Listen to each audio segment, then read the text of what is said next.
I'm not hearing anything. Is the meeting working?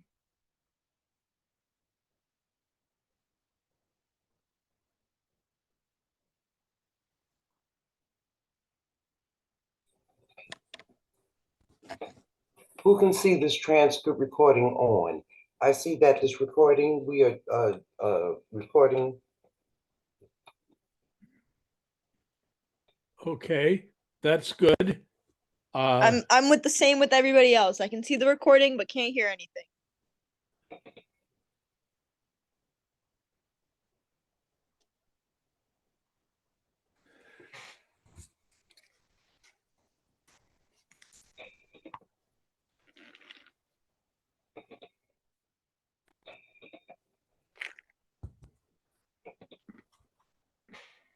Zoya, do you think that this meeting is happening now and we're the only ones left out? You, I, and Solomon?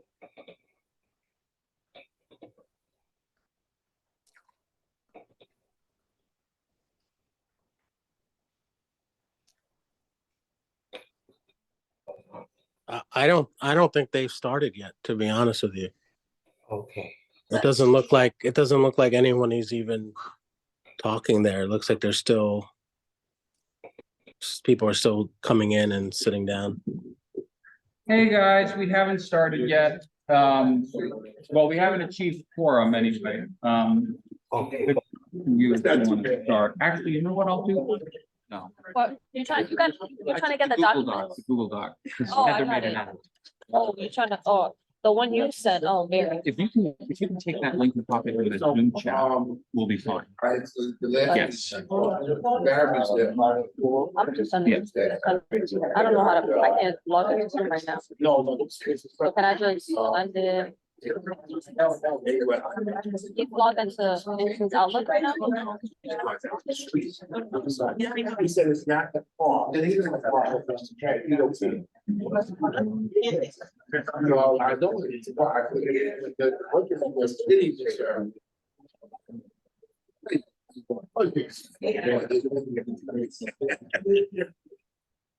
So Barry, going forward, that's all I have to do is put in the stream key. Okay. It's right here when you ready. Yeah. What you want to do now? Just click it down. We'll have it open in the chat and then we'll go back to the. I don't know why I can't really edit it. It's not mine.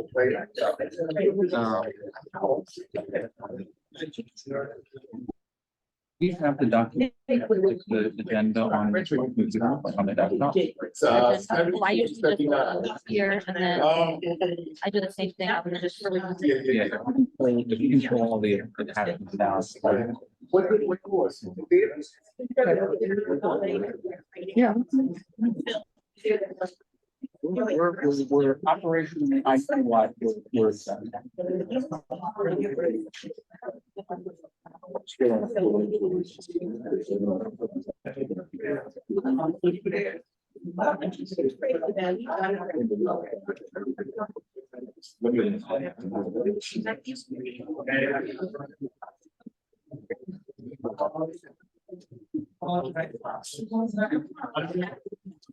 But no one needs to come in, right? Oh.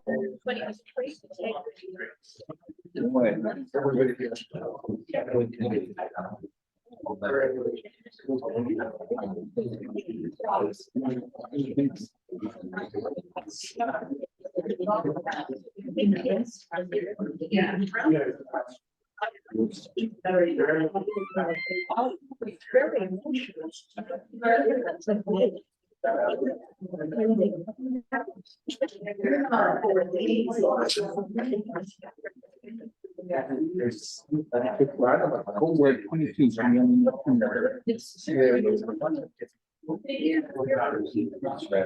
Yeah, you know that place, right? No, I can't get anybody to That's not. I have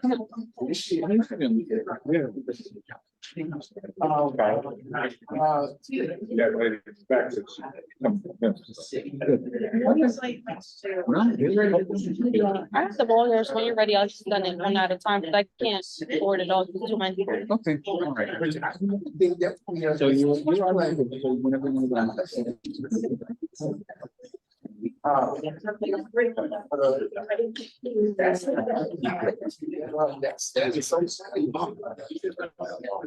evening, all. Take your seats, please. We're going to call the meeting to attention at 6:45.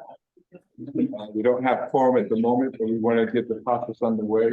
We don't stay any longer than we have to. We have some great presentations set for this evening, so we want to get started. Good to see everybody. Thank you for attending. I always want to thank you all for your volunteer work in the community to make it what it is and make it better than it is now as well. So thank you. I don't take your actions and your coming in for granted at all, trust me. And I speak highly of all of you as I go about my meetings with the elected officials. So just going to say that. So to get started with, we're going to have a report from our president's office. Ms. Keisha Sutton James will present that right now. Keisha, how are you feeling? I know you're a little under the weather this morning. Feeling better, I hope. You're muted. Took me a minute to find the mute button. Thank you. Yes, thank you so much for asking. Dayquil is miraculous medicine, so I feel much better now. Thank you for asking. And I've had the great pleasure of getting to see you. What is it? Twice in 2 or 3 days, which leads me into my first point. In terms of my report. On Tuesday night, we hosted our Holiday of Lights reception that everyone on this board was invited to. You all know that we've been that this office, the Borough President's office, has been hosting that reception for many years. This year, because Columbia started last year doing a reception, I believe, Barbara Askins asked if we would consider moving our reception over to the Forum at Columbia to make logistics easier. And what that meant, I apologize. As y'all know, I'm playing double duty with the Borough President out of town, so I'm on my way to an event. So I apologize for the shaky camera. So we did the reception that we normally do in our office at the Forum in partnership with Columbia, and I thank them so much for being such amazing and gracious hosts, and really kicked off the evening there. We presented the bid with and Barbara with proclamation, because this is their 30th anniversary. I should note that. And then we had a smaller community event where we invited the residents of Grant and Manhattanville and all the businesses that are right there on that block to come, be part of, be one of the official watch areas for the parade. So that was very exciting. Had a great time. Next, I wanted to move on to the leadership training series, which we've been doing since Monday. We've had over 300 people logging on for the different sessions. I remember seeing a text saying, wow, we had 50 people on for the entire hour for Robert's Rules for parliamentary procedure. So people are really soaking it up. And we thank everybody for really pushing these out. There are 3 remaining sessions, 2 of them in person that I wanted to really flag. The emergency preparedness session is tomorrow at John Jay College at noon. And we are partnering with the New York State Agency of Emergency Management, I think it's preparedness. And they are preparing, we have 300 backpacks that are like go bags that once you complete the session, you get to get one of these go bags. So we're really trying to get people to come out and participate in that one. And then additionally, we all know how difficult and how challenged the city and frankly, the entire country has been around the issue of fentanyl. We are having a Narcan training, which will be hybrid via Zoom, and also in our office on Monday, also at noon. And then the third and final, and also very important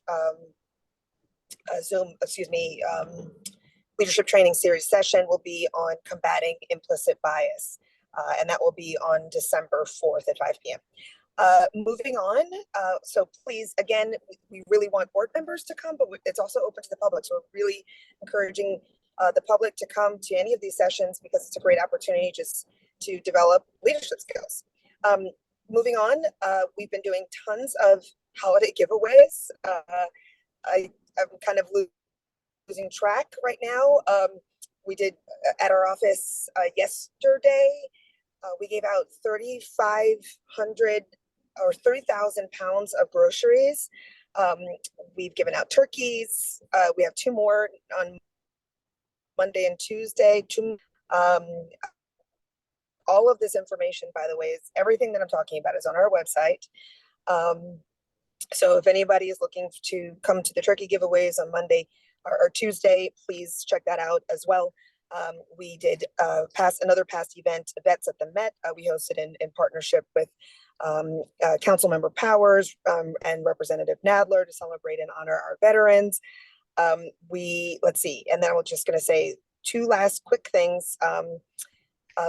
Actually, I'll limit it to one last quick thing. We just this morning, one of the second occasion I got to see your chair was this morning at Borough Board, where we passed a resolution we passed a resolution at the October meeting in support of the statewide right to counsel. And then this morning we had a meeting around the city of Yes for economic opportunity. And the amendments that are being considered for each of the community boards to opine on, and the proposed zoning changes, et cetera, et cetera. So we've covered a lot of ground in many different areas. There are other things of course that I could report on, but I will leave it there for now. With that, I conclude my remarks.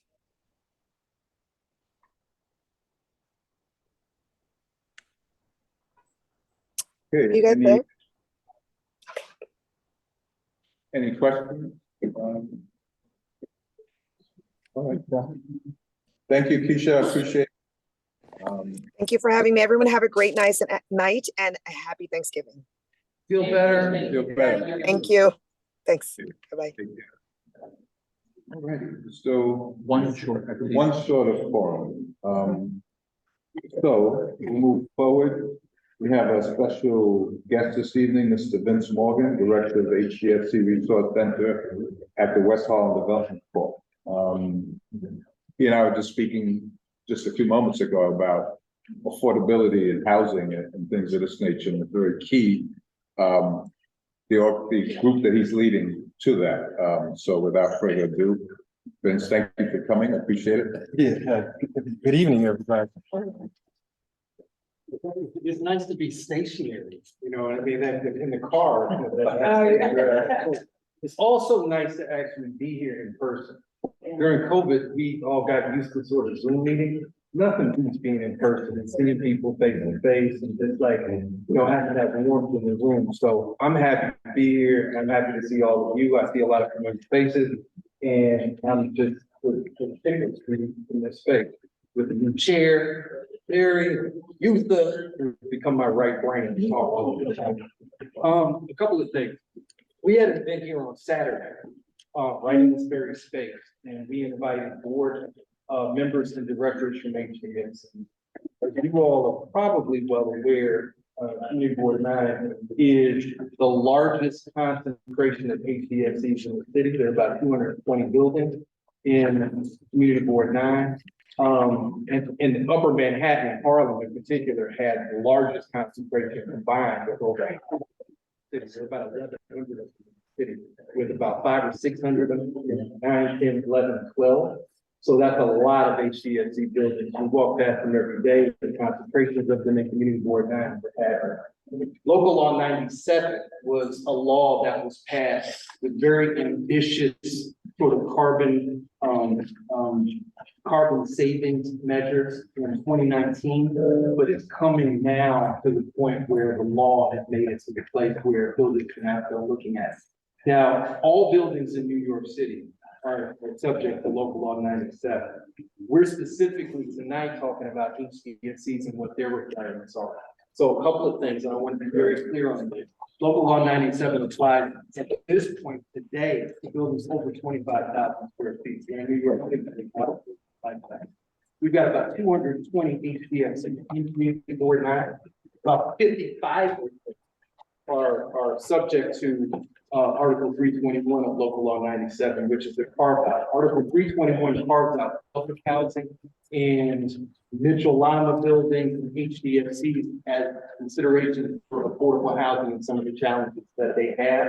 So there's less of a stringent requirement that there would be for market rate buildings, but there is a requirement.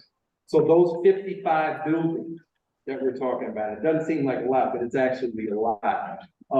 They will have to do a report that is due on May 1st, 2025, submitted to the city, completed by what's called a retro commissioning agent. Let me say that again, a retro commissioning agent. When I first started hearing about this, I'm like, what is a retro commissioning agent? A retro commissioning agent is a building specialist. It's an architect, it's a building manager, it's a contractor that has a certification authorized by the city to be a retro commissioning agent so that they can complete these reports. From an informational standpoint, this is something that you're going to start hearing, and we need to make sure that people understand that it is a designation that a building professional gets. There's a shortage of them right now. Here moves forward to that 2025 deadline. You're going to be hearing a lot about retro commissioning agents, Local Law 97. We want to make sure that people have clear information so that they want to know if their building even is required to do this. Remember, at this point, over 25,000 square feet. So if your building has 25 units, then it's probably over 25,000 square feet. If it's under that, if it's 20 to 25, call me, check. You know, if it's 10 units in your HDFC building, you're safe for right now. But like everything, it's a sliding scale. They start out with bigger buildings, and then, you know, a year from now, 2 years from now, they're going out to the other side. Another important thing to make sure that we know is that the reporting time that the retro commissioning agent is supposed to come in, they're looking at the data on the buildings for 2024. The report is due in 2025 using the data from 2024. So the good news is that we're getting an early start on this. How many people have heard of Local Law 97? Just show of hands. Okay, so a significant number of people, but a lot of folks haven't, and you're going to start hearing more and more about this, and it's great to share this information. Now, our website, www.westharlemdc.org/HDFC, we're going to populate that with all of the latest information because it's moving fast and furious. They're changing the rules, they're changing the guidelines, they're doing all this other stuff. All the latest information will be there. In the past, we were to the city agencies. I sent you earlier today, the latest from the city. That's the latest document that they have with some parameters around the prescriptive energy compliance measures, the 13 things that buildings can do right now to start getting ready for this. And I gotta be honest with you, some of them are really simple. Some of them are gonna be a cost associated with them. So the city is offering some programs to help buildings pay for this. In some instances, it's not gonna be enough. If it's not enough for your building, I like to hear about it because we're really trying to gauge, or if you have a neighbor that's having a problem with it, I like to hear about it because we like to keep a tally of what the shortfalls are so that we can figure out what we need to do to provide resources to help those buildings that may have more of a challenge doing some of these things. Most of the HDFCs up here, they're pre-war buildings, so, you know, they're all coming due. They do not meet most of these energy standards right now. In most instances, there's some simple fixes, but in some extreme instances, there's going to be some cost associated for the building to meet these goals and guidelines. So information is key and time is key. Let's get on top of this now so we don't wait. You know how we do. We'll wait until 3 weeks before the report is due, and then it becomes this fast fury to try and get the stuff done.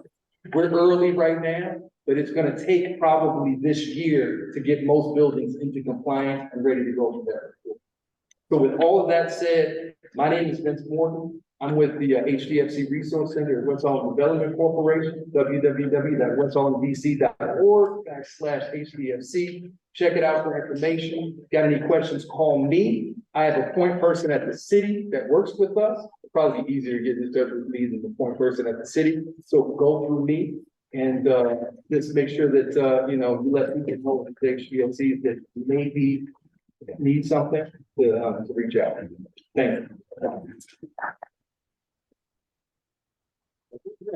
But my neighbor is, he's a small, I think it's 10 units in her building. That cost that you said, will the building will have to, pay that cost? So if she's in a 10-unit building, Maybe less than that. currently, she does not have to do the report, Okay, right? This is just 25,000 square feet and above for right now. Okay. I gotta be honest with you, you know how they do. Local law 87, local law 11, they all started out with 50,000 square feet, and they moved down to 25,000 square feet, because the city can't manage all of that buildings, so they like take it down. So it's a good idea to actually have that conversation with that building about these cost saving measures and energy compliance, because down the road, these buildings probably will have to deal with something like this. Not to mention the fact that Con Ed got a 14% rate increase this year. And the weather just started getting cold. I got my first bill and it's going up dramatically, so I can only imagine for a building. So this might be a good time for buildings just to take stock of what their energy costs are and to do some of these measures while the city is giving money, because I hear that the city is actually giving some resource in this program to buildings that are smaller than 25,000 square feet, if they want to help get their building to that carbon neutral standard. Question? Yeah, so you mentioned that there was an investment in the market rate building for the HDFC. Yes. You know, so like a building that you're doing, like we don't look for it, like 80% moderate, we don't buy for them, co-op, and then like 50% moderate, we don't have that. A building like that is different than. That is a question for the city, to my understanding of how it's explained that the market rate building. So the past is going to be through that, but different buildings have different parameters and different programs within the city. So call me, I can hook you up with somebody who can look into your particular building and give you an answer for that. But, you know, the city stuff, it's, you know, all of the buildings are different, right? And then all of these programs, different departments in HPD and all of this, it's best just to check to make sure it's going on. Right. Yes, my mom owns a 6-unit for commercial mixed-use building. I think it was built in 1895, either 1911. Would this fall in or out of the parameters? Right, now, remember, I'm only talking about HDFCs and what they're doing. Local law 97 applies to every building in the city. So every building is gonna have to do local law 97 compliance, and it's ongoing, so it's every year. The HDFCs and the public housing and things like that have to do a one-time report, one time in 2025. And that's the benefit that they have. They have to meet a benchmark, and then it's a one-time report that they have to do for right now. But again, that's subject to change, because if the laws change, if the city council decides that they want to do it more periodically, once every 3 years, whatever, you can do that. But as a starting point right now, remember, we're all going to have to deal with this. The city established some very ambitious goals to get to 2030 in a carbon neutral standpoint. So every building has got to, you know, in their mind, got to meet a certain standard. Because of the size of the building, they not, at this point, it wouldn't be part of that? No, it would, because it's a market rate building. It's not an HDFC. So every building, it would. So the city has a website that actually like tells you the parameters for market rate. Call me, I'll hook you up with just where to go and find the information for it. Okay? I have just a quick question. So there's some buildings that I pass and they're generally graded, like something for energy. Does this have any? That's local law 87. Oh, Yeah, it's related. Oh, okay. But those are energy standards that are for a certain size buildings. And again, that's another category. That law came in and then you had to have these energy grades for the building. Oh. It was for 50,000 square feet, and they took it down to 25,000 square feet. Yeah. So, you know. Okay, Yeah. thank you. That's it. Thank you so much. We do have to break the role if you want to. So I think we have the quorum at this point, so I'd like to call the meeting to order at 7:05.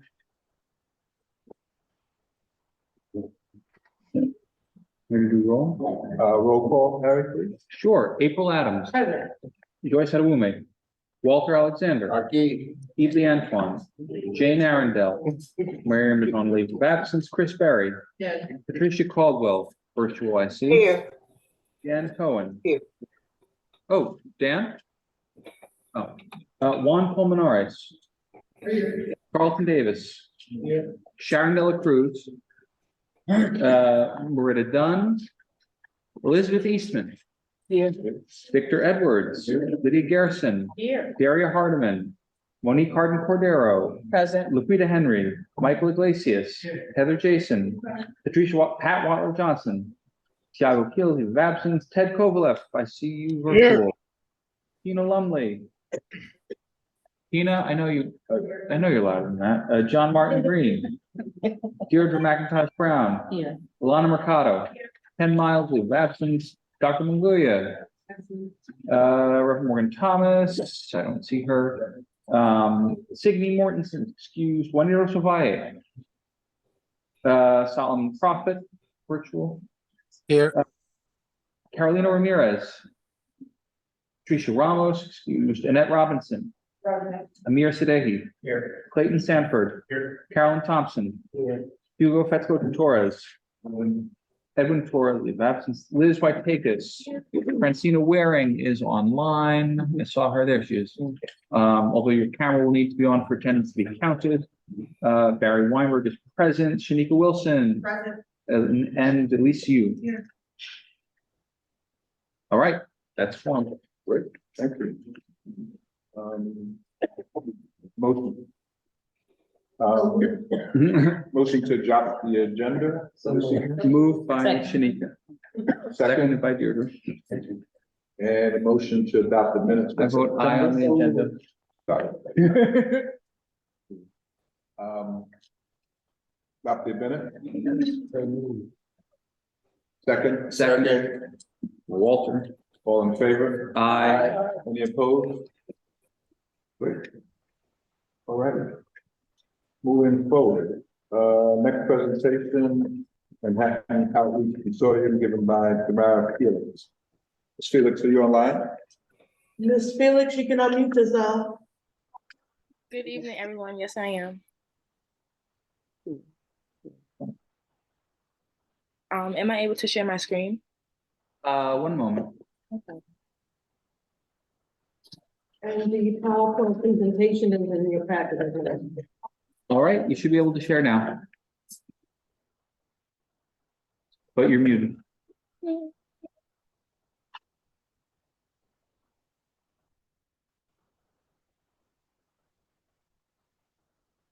Is everyone able to see?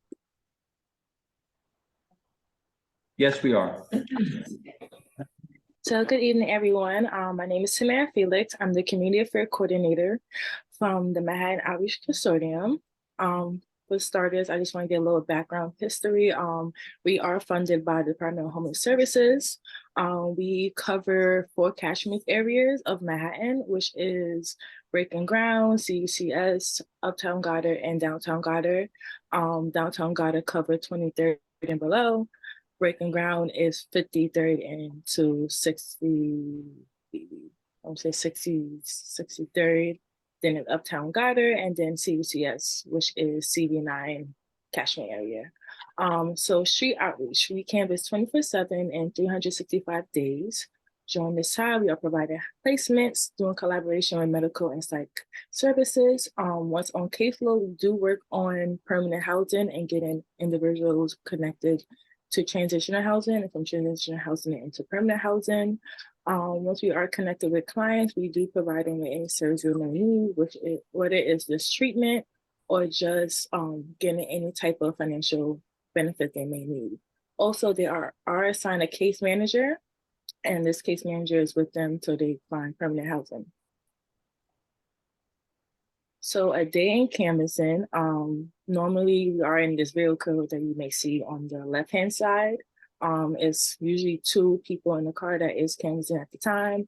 During this time of canvassing, we are doing a wellness check. We're offering housing services, transportation to drop-in centers if they do decline any safe haven placement. We are providing PPE, socks, hand warmers, water, hats, depending if it's code blue or code red, depending on the code that it is, we'll provide the proper resources. Also during canvassing, we do have a Jamie and medical team, which includes a psych and a nurse that is doing evaluations as well as doing any type of evaluation that needs to be done. So we do face many barriers that does prevent individuals or clients we do engage from getting into safe haven placement, and this includes a client refusing services. This could be for multiple reasons, such as they prefer a single vacancy or a double. Sometimes we do have a lot of dormitory vacancies, which a lot of times our client refuses to share with other people, especially if it's more than 20 individuals in a room. Sometimes the room could vary between 20 up to 50 people in the room, and a lot of times our clients do not want that type of environment. So that sometimes delay the process of us connecting an individual to a safe haven placement. Another barrier is sometimes when we do have a vacancy and the client is willing to accept that vacancy, is sometimes we can't find them. They're not at their usual location, or they might have went somewhere else. And so most times they don't have a phone way to contact them. So that sometimes prevent us from getting them connected to a safe haven placement. Also client borrower preference. Some clients prefer to be in the Bronx, some may prefer to be in Manhattan, Queens, or depending on the location, we might not have that available for them at the time. So that sometimes play a barrier as well. A next barrier is in the client being aggravated. We do have multiple outreach team engaging clients throughout Manhattan. So Department of Homeland Services do have their own outreach team. We have our own, and then there's BRC that covers the subways and sometimes above the subways. So where there's so many outreach team engaging them, sometimes they do get aggravated with so many people asking the same questions, because we all do ask similar questions. So at some point it do get annoying to them. So what happens if someone declines services? This does not discourage us. We continue to canvas, offer services. Sometimes it do take years to even get someone comfortable enough to accept services. It does take time because a lot of these individuals have gone through many things that prevent them from trusting this shelter service system. I'm sorry. So during this time, we are building a relationship with them, which just could include just talking about their personal life stories, homeless history, mental health, substance use, any medical concerns they may have, or any placement preference once something does become available. In the CB9 area, right now we have one client that is on CUC caseload that is currently in transitional housing. This might not be the most accurate numbers right now, but this is the best I can get right now.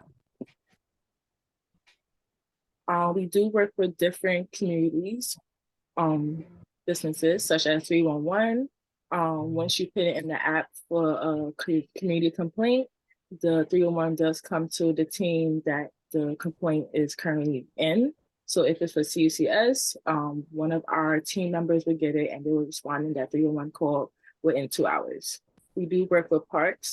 Sometimes we have requests from park department where they engage an individual that is homeless and interested in services, and we will go out and engage that client, and hopefully if we do have something available, we will connect them to that placement.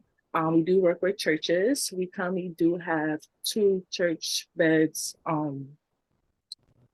2 churches that we do work with, which is Broadway and Rendell's. They have church beds available each night for our clients. If they are refusing to go to safe haven, they do have the option to go to a church bed.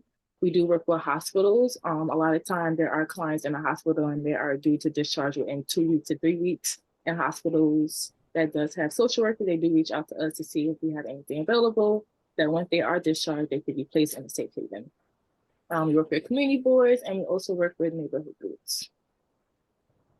So if you do have any homeless concerns, you can always put in a 311 call. And once you put it in the app, you will receive that outreach complaint, and the team will respond within 2 hours. You can also contact community leaders, and most of the time they do have our emails, and you can always email us about the complaint, and we will respond as soon as possible. Or you can also email me, which is tamara.felix@ucs.org. I am pretty responsive when it comes to emails. I will respond within an hour the most, and I will get a team to that location as soon as possible as well. So thank you. Community Affair Coordinator for Manhattan Outreach as mentioned, and my email again is tamara.felix@cbcs.org.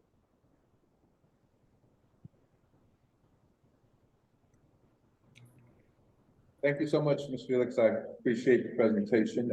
Questions from the audience? Yes. Yes, I was just wondering, Ms. Felix, how many people are working with you? I mean, how extensive is the coverage area? We do have, are you referring to as other outreach teams or just for us as in mock outreach consortium? People that are outside in the cars and trying to, let's say. Yeah, for CUCS though, for our area. Yeah. Yes. Yes, for us is we have 3 shifts, morning, evening, and night. Each shift, there's about 3 to 4 cars that's going out each shift. During that time, we are engaging potential clients as well as engaging our own caseload clients. Like that. Yeah, well, I was actually interested in the whole city coverage. Oh. We have, in my area, which is around 110th around Riverside, I've seen people there for years, and obviously you're familiar with it in all kinds of weather. And I'm always particularly concerned in the winter that they're out there. And I'm just wondering, is there any time when you can absolutely remove these people, or no? Do you have to wait for their agreement to accept services? Is there no way that you can say you must get hospitalization or whatever? Yes, we do have something called an involuntary removal, but at that removal is only done if we feel like the client is not able to respond to us, or if we feel like they're not in the right, they cannot respond to it in the right mental state. Most of them seem to me that they're not in the right mental state, and they're out there for year after year. And number 2, though, I have called 3111 about certain issues. People collapse in front of doorways and stuff, and they refer me to the police. So I guess that's the route. I get on the phone with the police, and the police says, well, is anybody there looking after the person? So we get a real roundabout with these issues. I could put my email. You can email me directly if anything. It's in the presentation. What's in the presentation? You have your email information. No, I have that, but I didn't think it really answered it. All right, okay, I'll try to contact you. Okay. We need to. So you mentioned that you have 3 to 4 cars during each shift. There are 2 people in each car, and both are trained in what? Shanika, you may want to come up and say that again. I'm not sure it picks you up. Yeah. Hi, good morning, good evening. So, hi, you mentioned you have 3 to 4 cars per shift? And yes, what I want varies depending on how many cars are available at the point in time. Okay, and there are at least 2 people per car? That's good, because I'm your safety as well. And you're all trained in what? Are you licensed clinical social workers? How does, you don't just hire, how does the training work? So they consist of social workers, nurses, psychiatrists. We also have, yes, that's pretty much it. Yes. Okay. And then my next question was, what about when you encounter youth that are on the street? How does that work? Because I don't know if it's always appropriate to take them to certain homeless shelters. So could you tell me a little bit more about that, please? A youth, as in below, under the age of 18? Or, yeah. I don't even know if 17 with that, we still do the same procedure. We'll ask questions in regards to homeless history, where have they been before, with their preference for placement, and the same procedure. Just because their age doesn't really changes anything. If anything, it probably puts more high on the list of importance because it's a child at the end of the day. But it's the same procedure. And last question, are there special pediatric, not pediatric, but places for young people to be that are separate from like general population? They do have a they have a family shelter. They do have under 18 shelter. I don't have the exact name right now, but we do have one. Yes, we have different ones. Okay, I'd like to know about shelter. Thank you. That's no problem. I can definitely email all of them and give it to you. Thank you. We have a question online from Nina Norwood. Nina? Yes, I'm here. Okay. Yes, thank you very much. Hello, how are you? Thank you so much for this wonderful presentation. I'd have a question and a comment. If I may, I will try to be as brief as possible. I'm glad we're talking about this, and I appreciate the comment or the question I was given a second ago. I am concerned as an elected official office with how this information is shared. A couple of days ago, there is a dental office that is on 527 West 123rd Street in Manhattan Avenue. They called our office. They had a patient who came in for dental service, but once she came in, she began to confess that she was in a dangerous situation. She felt that she was mentally imbalanced, and she was refusing to leave the dentist's office because she was scared of whatever was outside. The dental office did not know who to call, so they called our office. So, of course, our office responded. We're right there. The dental assistant, her name was Aisha. She was an incredible young lady. I stayed on the phone and kept her calm as she tried to navigate a very difficult situation. We reached out to see if we could get services for the lady, for someone to come and hopefully engage her. And as to your point, extract her and get the services that she need. Unfortunately, as given the earlier comment, I called 311 and 311 did not have any information on where we could call or reach out to get assistance for this constituent.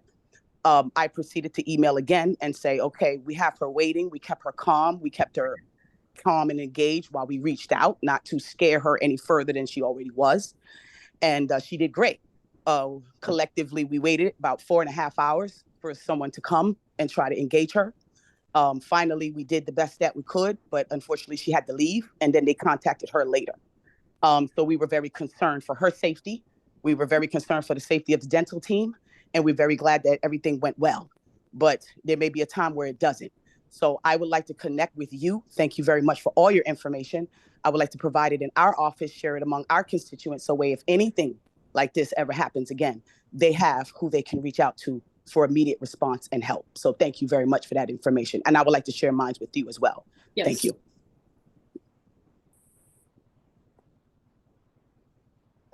Yes, Speak Chair? to the hour.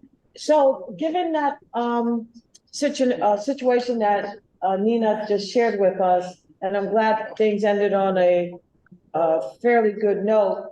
If the situation like that occurs or arises, is there any way to escalate the response of your team? I can actually give you my number where you could call me directly. For your CB9, I actually work at the CUCS location. So if you would just give me a call, I can definitely just go downstairs because we're on the second floor of the CUC office on the 5th. And I could definitely just go down there and talk directly to the team and get a team out there as soon as possible. All right. Contacting you would expedite somebody coming out. That's what I'm hearing. I think personally, email works too, but for me personally, I feel like phone call is easier. I feel like with emails, people might miss it or they might think they respond. I know sometimes when I respond to email, it automatically goes to Outlook and it don't automatically send. So I just feel like personally phone call is a direct call. Your phone is right there. You can't miss a phone call. So I just personally prefer phone calls. Okay, thank you. One last question. No, I just want to, do you think the funding is adequate for the services that you provide? Maybe we should bring this up to a higher authority. Do you think funding is adequate for what you need? I know you have to be politic about this, but. Funding is adequate for the services currently is the question. Do you need additional funding? Yes. Can you hear us? I think she heard. You need to talk to that. I didn't hear, I'm sorry. Is the funding adequate for the services you need to provide for people here in the city? I believe so for right now.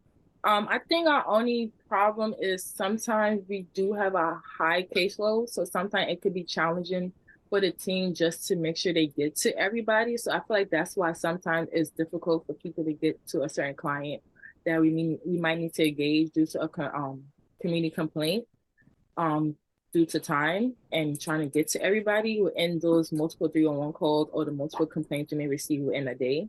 But as for funding, I feel like we're pretty good for right now. I could be wrong, and other people may think differently. I have a very quick question, which is, do you coordinate with the Be Heard service at all, the behavioral health emergency something response? The sort of psychiatric response service that's been rolled out in Harlem as a pilot for, well, to avoid police interactions with emotionally impaired people, I think is the police job. No, currently CSS only connects with Housing Works. We do have a few connections with police officer in case we do feel like it's a very dangerous environment and we may need someone to come with us. Those are only two things I could think of. My question was, as we get into the heavy season, what is the strategy from now until the end of the season where you may face a lot of cases? How do you handle the staffing, people work? You've been giving your phone number, but you cannot be available 24 hours, 7. Actually, can you please provide your phone number? I can. That's a good question. Did you repeat that out? Did you hear it? Yeah. Can you repeat yourself? I didn't hear you. I'm sorry.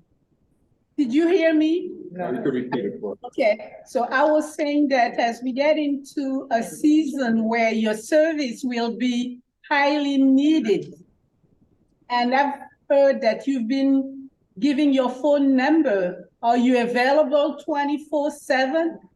Yes, I'm sorry. I'm sorry. There was more to your question. I'm sorry if I could share. Are you finished, Katia? Yeah. Yeah, full question. Do you have adequate staffing to handle the inbound calls that you're getting? Is that the question? Yeah, so I'm a part of the Manhattan Outreach Cluster Management, and we're on 20, we do have 27 on call. So even if I'm not on call, my colleagues, Erica and Lauren, is also on call as well, and which is also on our phones. So regardless of who you email, it will all go to us. I could also put the email that goes towards all three of us, even if you cannot get in contact with me as well. Someone is going to answer.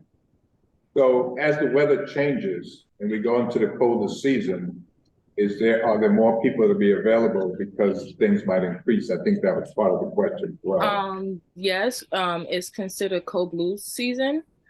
So we definitely have a high priority list where we have certain clients that we are supposed to engage, including those that are not even on our caseload, are considered a high priority during cold blue season. So we do have adequate staff during these seasons. One more. Last question. Are you encountering migrants because a lot of them are refusing the placements that they're being sent to, and they're being told that they cannot return to the place that they came from? So I don't know where they're staying, but they're just out there in the street. Are you encountering a lot of the migrants that came across the border? Those that are encountered at the Department of Homeless Services, there are a different outreach team, and they already have hotels and placements for them as well that they are giving them.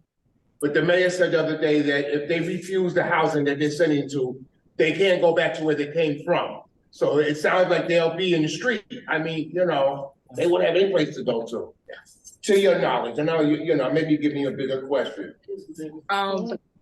I would say that normally when that does appear, Department of Homeless Services do find a backup placement that they could go to.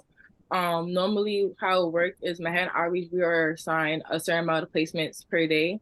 And then JCC, Department of Homeless Services, they have their own amount of placement as well. So even if we do encounter any, we don't have any on our end, JCC 9 to 10 do have something to place. If not, they are assigned to a welcome center, which is also a form of a transitional housing. Thank you. Thank you so much, Ms. Felix. I appreciate it. We will be in contact. Your information is in the I'll chat. put my phone number in the chat now and all the emails that you can contact. Oh, are you gonna put your Thank phone you. number in there? Yeah. Yes, I'm Okay, typing it right now. I was just trying to answer the question. I couldn't type it, answer the question. no problem. Thank you. Thank you. All right. An important subject. Thank you for the question, because it has increased. I see it myself quite a bit.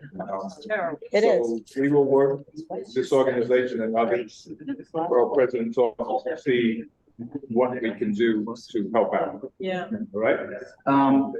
Victor, I would just note that 2 years ago, we worked with CUCS to do targeted, intensified outreach to specific areas that we identified as hotspots around Montefiore Park Plaza.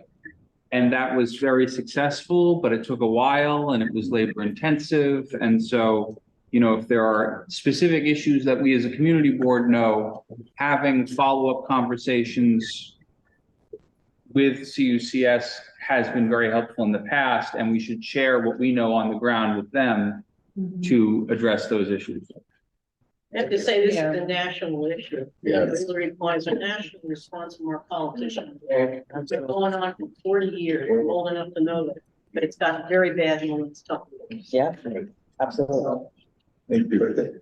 Moving forward, I will go into my chair's report. My report is in your package. I will highlight a few items on there. First item was the installation of 5G towers in connection with the Link NYC kiosk. We have 3 different committees working on that to present something to kind of push back about that. There have been issues, we feel, with radiation, other health concerns coming from this. So we definitely want to take a look at this and push back. We're going to approach it from a historic district point of view. Towers are very ugly compared to what we have in the area now. So I think that's one angle to take a look at it. 1727 Amsterdam, that's been on our radar quite a bit. I had the opportunity to meet with the BRC this week and express some of our concerns as far as the building going up itself, what will take its place. I noted some of the things here. The Bowen Center coming back, I was asking would it be the same footprint so they could have the same programming, have a lot of great programs there. And they're saying it's being reconfigured to suit them. I'm going to meet with Bowen Center themselves to see if that is in fact the truth. The other is Heritage Health, just providing them enough time to renovate this space they're going to move into and stay in the location they're in. Those are some of the issues that I covered. Also, to engage the neighborhood. We have a public school diagonally across from there. We have a public library down the street, daycare center. My question was, what has been the outreach to those facilities? And it's been limited. They were actually asking for our help, which we will give them to connect that and try to work as a conduit for those organizations in the area. So I will continue my discussions with them and keep you up to date. It just sounded promising. I'm hoping that's the case. The other thing was security. About we have other supportive housing in the area as well, and their security will patrol the outside of the building, the inside of the building, and approach people from the building when they see something going on. Also, they'll be in contact with us and the 3-0 precinct to try to coordinate this. So I'm going to hold them to that. Next on my list was cannabis dispensary. We had a very robust meeting the other night regarding that. I was at the borough board this morning, and that was one of the bigger topics, is dispensaries opening up. As you all know, this was done backwards. Legalized, now you want to backtrack and set the rules. It's very hard to do that. We've had 10 to 12 applications. Board 1, which is the Lower Manhattan has had 77 applications. 77 to navigate through. So it's a big, yeah, so Board 1, which is Lower Manhattan, has had 77 applications for this cannabis dispensary. We've had 12 so far. But still, those 12 are in our community, so they're important to us. Yeah. And we're just trying to navigate and look through what's going on. Where they're located, we're setting up a set of rules with the task force that we want to buy people to abide by. Legal dispensaries are there, trying to work with those, and not to mention the corner, what I would call corner guide dispensaries that are in our community that I just see people ignoring them. NYPD just, to me, ignore them. I know they're there. I see them. They have a whiteboard with the flavors of the month. And, so, you know, Outside the post office. Exactly. 140. Yeah, so I'll be taking up the commander. That person's out at the moment, but when they return, and maybe another branch, it doesn't make sense. Playground at PS 125, I receive emails every day, 3 or 4 a day about the playground not opening yet. At this point, it has not been turned over from the school construction authority to parks to go forward. So there's nothing, I passed it this evening, it's still working. I can't say it's taken that long, but it's not open, so there's nothing to really do at this point. I've spoken to the mayor office directly, Mark Levine, several people. So we just have to wait a little bit longer, hopefully. My concern is once it opens, and we did have clarification of 9 to 3, 9 to 5, it's for school use. After that, it's open to the public. And it's also open to organized activities. My concern is that our organizations in this area get first preference to use those facilities. Having, gone to Riverbank, I often see what goes on. I see teams from outside the area on buses come in, they use the skating rink, which is great, but then sometimes the kids in the area can't use it. So we just want to balance of that. The holiday lights, I had the pleasure again to attend that on the float with several members of the board, Tina, Clotilde, Ritter, Monique, Alton and his wife attended, Laquita, and our right hand sitting on my left, Hugo, Prince. Great reaction from people in the street, people in the floats. I think it's a great way to start the holiday season. People were very excited. I could look up 5, 6 stories up and see people waving on the terraces or in the windows. Just people dancing along the float as we went. It was just a good feeling, a really good feeling. Grant Houses, and Grant Houses was there. A big group of them had joined as well, so that was good to see.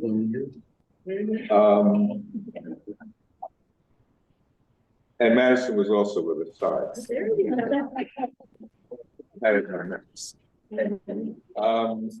Rat containerization program is moving forward. I noticed myself the number of rats that I walk past has decreased quite a bit. There's still some pushback about parking. We lost 120 spaces, maybe a little bit more in a 10-block radius, which is quite a bit. I had this back and forth with a couple of organizations, and some people need cars. They work outside the city in other states, and to get around, Uber is very expensive. Everyone can't afford that. So I'm looking for some type of balance. They will be here every other month to keep us abreast of what's going on. And hopefully we can reach some type of medium where we have spaces, where we get some spaces back for something, zip cars, bikes, and there's a balance there. So hoping that works out. Borough Board this morning, big topic there was City of Yes, economic opportunities within the city. We are hoping to have them come and speak at several our committees, and maybe Liz Watakis had mentioned doing a forum, which I think is a great idea, because it affects several different committees. So have them come and speak about that, I think would be great. Zoning is big, and as we move forward, it's going to get even bigger. Attendance. Yes, Barry, right.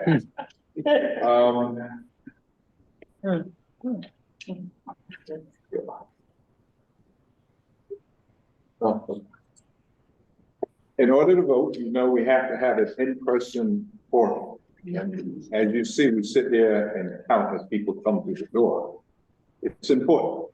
I've said in the past, it's a voluntary position. As you come on the board, we all appreciate that. But some people don't have the time. Sometimes they don't realize that when they take up the position that they don't have the time to come, and especially now it's in person. And as I said at the executive board meeting, if that's the case, then people need to resign and maybe come back at a later time. But we need quorum to do business, and that's the way it is. If it was just virtual, it wouldn't matter. We could stay until 10:30, 11 like we did in the past. But now we need in-person quorum. So those who are not sure if they can continue, whether it be here or online, give us some thought, and we might have to step away, or we used to say back in the day, step off, and come back at another time. But it's not fair to hold up the whole agenda for community that way. I'm just very big on attendance, because that's how we do it. So, and the input is important. And Chair, reminder, if you're doing virtual. Yes, if you're virtual, which some people are, you have to be on camera the full time. If not, you're marked absent. Okay, so let's just be clear about that.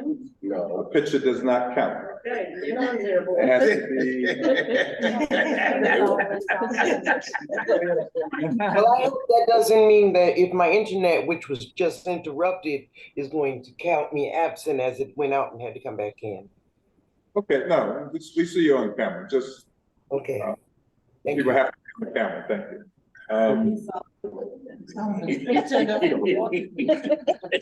Let's just try, like I said, we'll try to live up to that. We have a core group that comes, and some of the names I see, I'm like, who is it? Because I haven't seen it.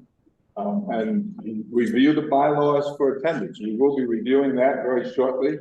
And those who don't live up to it, sometimes you get a warning, other times we have to recommend that you leave the board. And maybe you can come back at another time when you have the proper time to dedicate. Okay. Listen.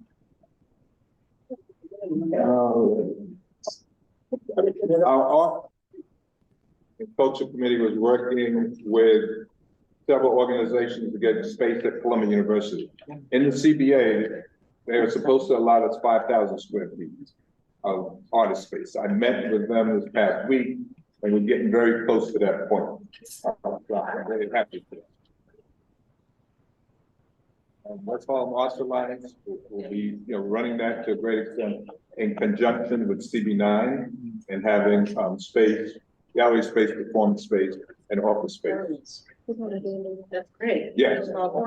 Yeah, and performance space. We're definitely looking forward to gallery space. Yes. Space. Columbia University, through the CBA, is supposed to give us 5,000 square feet.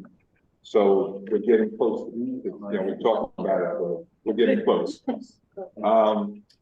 I'd like to end on a very good note. I had the pleasure of attending our Congressman Espaillat's Veteran Day recognition ceremony last Friday, and 2 people from CB9 area were acknowledged. One could not attend at the time, so I've asked her to come to receive her proclamation here at the General Board, one of our neighbors who lives close to me and unfortunately very close to Walter. I'll just read some of it. Congress of the United States House of Representatives, in recognition of Vanessa Cogman's niece Smith, 2023 Veterans Day recognition by the House of Representatives of the 13th Congressional District of New York in the 118th Congress, first session on the 10th of November, 2023. Recognizes Ms. Neesmith for her work in military service.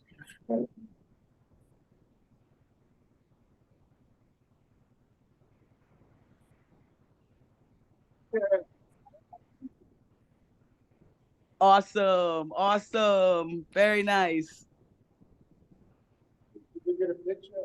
Yeah.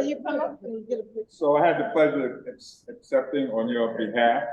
And there's a quote here I'm going to read. It's also, in the face of impossible odds, people who love this country can change it. Former U.S. President Barack Obama. Yes.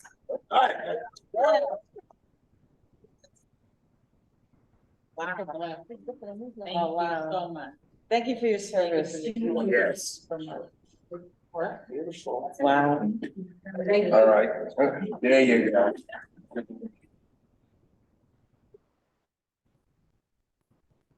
Very nice. Thank you so much. Okay. Where are Yeah.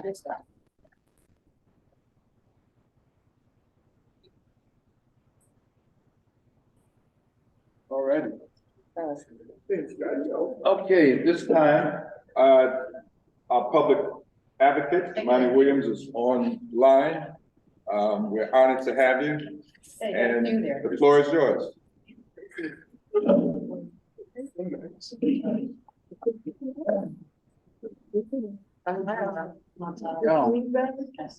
He was here. Yeah.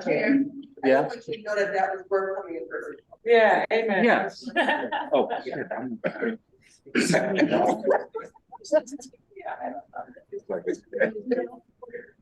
Okay, when he comes back, we'll move on to the next item on reports. President's report.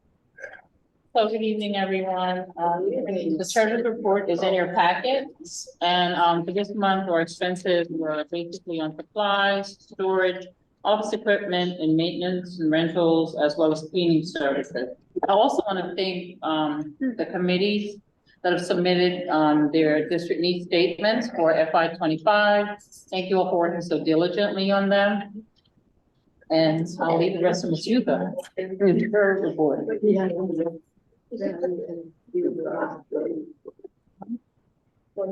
you, Deidre. Next up is our district manager. Good evening, all. My report is included in your packet. I have a few highlights to share with you and additions. One being, there's an open call for a working group, members who can work with New York City agencies to address the increasing heavy rainfall in New York City. If you would like to apply to participate in the working group, please copy the link. We left it in the chat.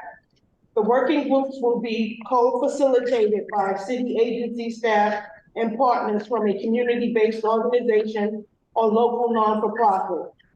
Working groups will be tasked with creating policy, project, programmatic proposals to address their prospective topics. The working groups will be small and strive for diversity, as well as different types of expertise with heavy rain, including both lived and professional experience. Capacity of these working groups will be limited to 15 to 20 members, half city agency staff and half community members. Applications are due on December 11th, and selected participants will be notified. It says June 19th, but I was later told by the end of December.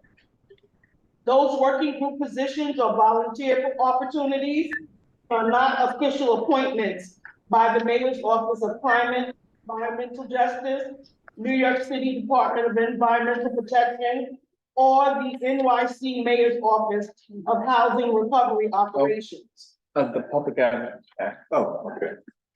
A stipend of $1,500 will be provided to non-government participants at the completion of the process. So if you're interested, I left the link in the chat. you'll go through, I guess, a selection process. It's not guaranteed, but you should have your applications in by the deadline of December the 11th, if you're interested. And there is a $1,500 stipend for non-government employees. Yeah. So, okay. Let me just interrupt. Public advocate is here, Lonnie Williams. Thank you for attending. The floor is yours, sir. Thank you so much. Peace and blessings, love and light to everybody, to our chair, the entire board, and our district manager. It's an honor to be here. Sorry I couldn't be there in person, but looking forward to be present in person in the near future. And I had some tech issues, so I apologize for that. I just wanted to trying to get to as many boards as possible. So happy to be at CB9. I started out on a community board myself, community board 18 in Brooklyn, so I know how important it is. Just wanted to give a little bit of update of some of the things my office is working on, and then happy to take any questions that folks might have. And many of you may know Solomon Acevedo from my office, one of my deputy public advocates. He comes to the board often. We just released a report on MTA accessibility, just discussing some of the subway accessibility, particularly for disabled New Yorkers, that is needed in the MTA. And we also discuss how some of those things actually help other New Yorkers, whether it's families who have strollers or families who need other kind of assistance that is not always disabled New Yorkers that benefit from this. And so we were talking about we've come a little way and we still have a long way to go. And so our report is on our website, and folks can feel free to check that out at advocate.nyc.gov. We're working to make sure that as temperatures drop, we're encouraging folks who are tenants to know their rights when heat season comes, and also to learn how to save on energy with some cost saving programs for tenants and for owners alike. You can also go to our website, advocate.nyc.gov. We just, thanks with the city council partnership, the mayor just signed a piece of legislation that I was the prime sponsor of, that now there will be dyslexia screening in all Rikers and all of our city jails. It's really important because there's a significant intersection of people who are in the criminal legal system and who have reading disabilities and dyslexia. So trying to get that as early as possible and get people connected.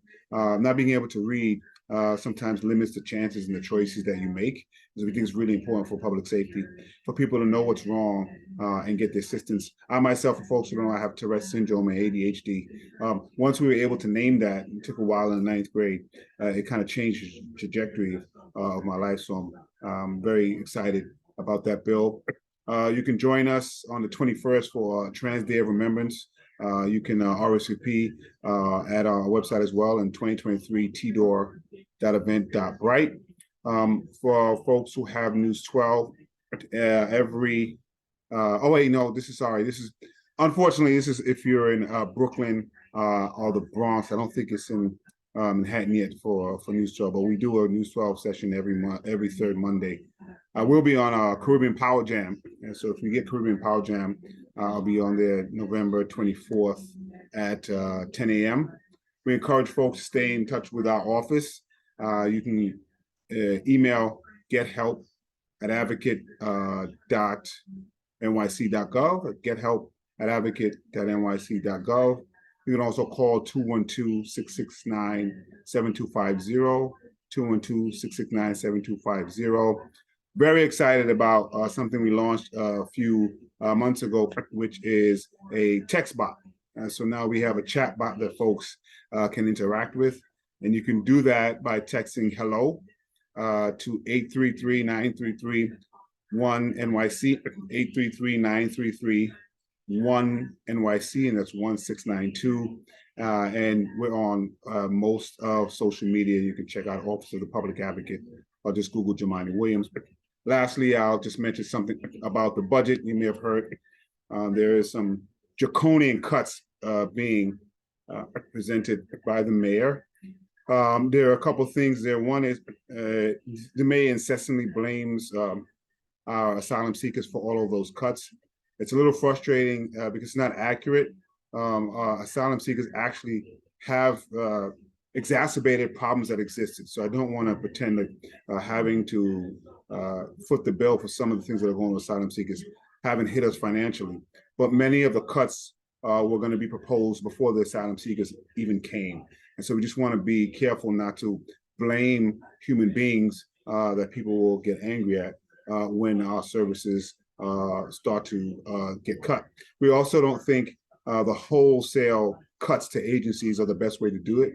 We have to go in with a scalpel, not with a sledgehammer. We do need assistance from our federal and state partners in a way that we just aren't. People may have heard about right to shelter that the mayor and the governor are trying to get rid of. The problem is not right to shelter. The problem is, unfortunately, the White House has not helped us with a national strategy so that these buses are not only coming to New York City. Likewise, unfortunately, our governor hasn't helped us push that right to shelter is statewide. And so if we can help the state help us with some of this crisis, it will relieve some of the stress on New York City. The problem is the stress that keeps it all in New York City. And so instead of getting rid of the law, we'll hope that folks would join us to help a decompression strategy, which would be very helpful. And what we always try to say is, you know, there are many New Yorkers, long-term New Yorkers, who have been fighting for housing, who've been fighting for assistance for a very, very long time. And it can be frustrating when you've been fighting for those things and you see people who are coming in and seem to be getting a lot of services. Those services are not particularly great. But what we do try to say is, I understand that anger, and we want long-term New Yorkers, working class New Yorkers, Black and brown New Yorkers, immigrant New Yorkers, to be very angry about what they have not received. We just ask folks not to direct that anger to the human beings that are coming in and seeking asylum, which is actually a legal way. Direct that anger to the government that hasn't been able to provide the services that are needed, even though we've been saying it's a crisis for a long time. And that will be helpful, I think, so that we're not having people who have less arguing with people who have even less. And so it's just important to try to frame it that way. But with that, I'll pause right now and happy to answer questions that folks may have. We had a session. Got to speak up. Okay, Public Advocate Williams. We had a session just about 40 minutes ago about outreach for homeless, unhoused people. This is a big issue. I've been in Manhattan all my life. I'm now 71. Last 40 years, it's gotten worse and worse and worse. And now the winter's coming, and I see people living in the park that have been there for years. I know it's a national problem, but I'm just wondering what kind of movement, what kind of initiative can be taken so New York City can be a beacon in terms of dealing with this. I've seen people dead in the streets. I've seen the elderly. I've seen people sitting there with all their property in the pouring rain. For me, this is the most atrocious thing in my life here as a New Yorker. So I'm just wanting to bring this to your attention. I think we need more advocacy about that, because this is also an issue with the deinstitutionalization. We don't give them the help that they need. There's also this issue with civil liberties. But I've always said that I don't think living in your own excrement is an expression of free will. So I just wanted to say that because I'm very passionate about this. Thank you for that. I've been working on housing issues for about 20 something years. I ran a statewide housing organization before I was elected to the city council. And it has been getting progressively worse. And again, it gets frustrating to hear the mayor in particular and others blame the asylum seekers primarily for this. I just always like to mention some data and let folks know the day before the first asylum bus came, there were 50,000 people in our shelters. And a good majority of them had been there for well over a year. And so this has been a crisis before. And this is not to say that the asylum seekers haven't exacerbated, because it simply has. And what's happening now is actually unsustainable. That's where there's a lot of agreement between myself and the mayor. And so we have to get the assistance that we need. But housing has always been a problem. There's a few things there. I think housing in general is an issue for many, many New Yorkers who are actually fleeing the city. And they try to say that people are fleeing the city because of crime. They're actually fleeing the city because they can't afford to live here. That's the number one reason that people are leaving our city. And so we have to make sure that people have affordable income targeted places to live. And I'm going to get back to that in a second. And then we have a subset of the folks who are struggling that have chronic issues, whether it's mental health or substance abuse. And we're not building enough housing in general, and we're not building enough supportive housing even within that. And what we've been asking for is to have the supportive housing that's needed, as well as mental health continuum of care. And it looks like my camera froze, but can folks still hear me? I think, yes, a continuum of care for people with mental health, because Rikers Island is the largest mental health institution in North America that doesn't provide the people the assistance that they need. And so what we've been pushing for is a continuum of care, including supportive housing that's needed. And what I was, to go back to the affordability, there's no housing plan that's real unless there's a preservation of the affordable housing. So we have been pushing for folks in the government, city and state to preserve the affordable units that we have, because we've been hemorrhaging them, whether it's Mitchell-Lama, Section 8, NYCHA, rent regulations. We hemorrhage those kind of units, and we have to preserve it. And then the rest of that, we have to build. We can't build our way out of the problem because we have to preserve, but we have to build. And so there are three questions that I ask most folks to show the difficulty of this. And I'm glad I can see the audience, but if you can participate with me right now so everyone can see, just raise your hand if you know, accordingly. But how many people think that homelessness and housing is probably one of the top, if not the first, second issues that we're dealing with in the city? Just raise your hand if you can. And how many people feel that the answer to that issue is getting housing at a price point that people can afford? Raise your hand again. And now, how many people want to live next to a taller building? Raise your hand. So wherever you ask these three questions, they're answered the same. And so people know that it's a big issue. People know we need additional housing. No one usually wants to live next to a taller or denser property. So that just shows the difficulty of dealing with this.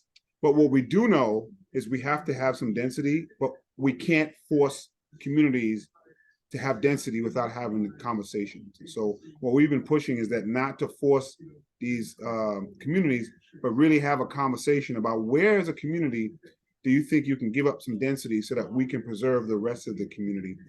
But we have to make sure that that density is affordable. We've seen a lot of buildings going up that are luxury units and have been a huge problem. And the reason I say that is because if we as a city looked the way we did 100 years ago, we would have failed ourselves. And if we look the same way we do in 100 years, we would have failed our children and grandchildren. So it's a real conversation that has to happen. The city council just passed something on this just yesterday, I think it was today, which I think will be helpful in pushing this conversation. So, public advocate, I'm so glad you raised that point, because, you know, here in Manhattan Community Board 9, I think the lowest density that we have is an R6A, and most of us is R8 or R8A or higher. But about 25 to 30% of the land in this city is zoned so that the property owners who own that land can only build a single family house with a yard, a backyard, a front yard, a side yard.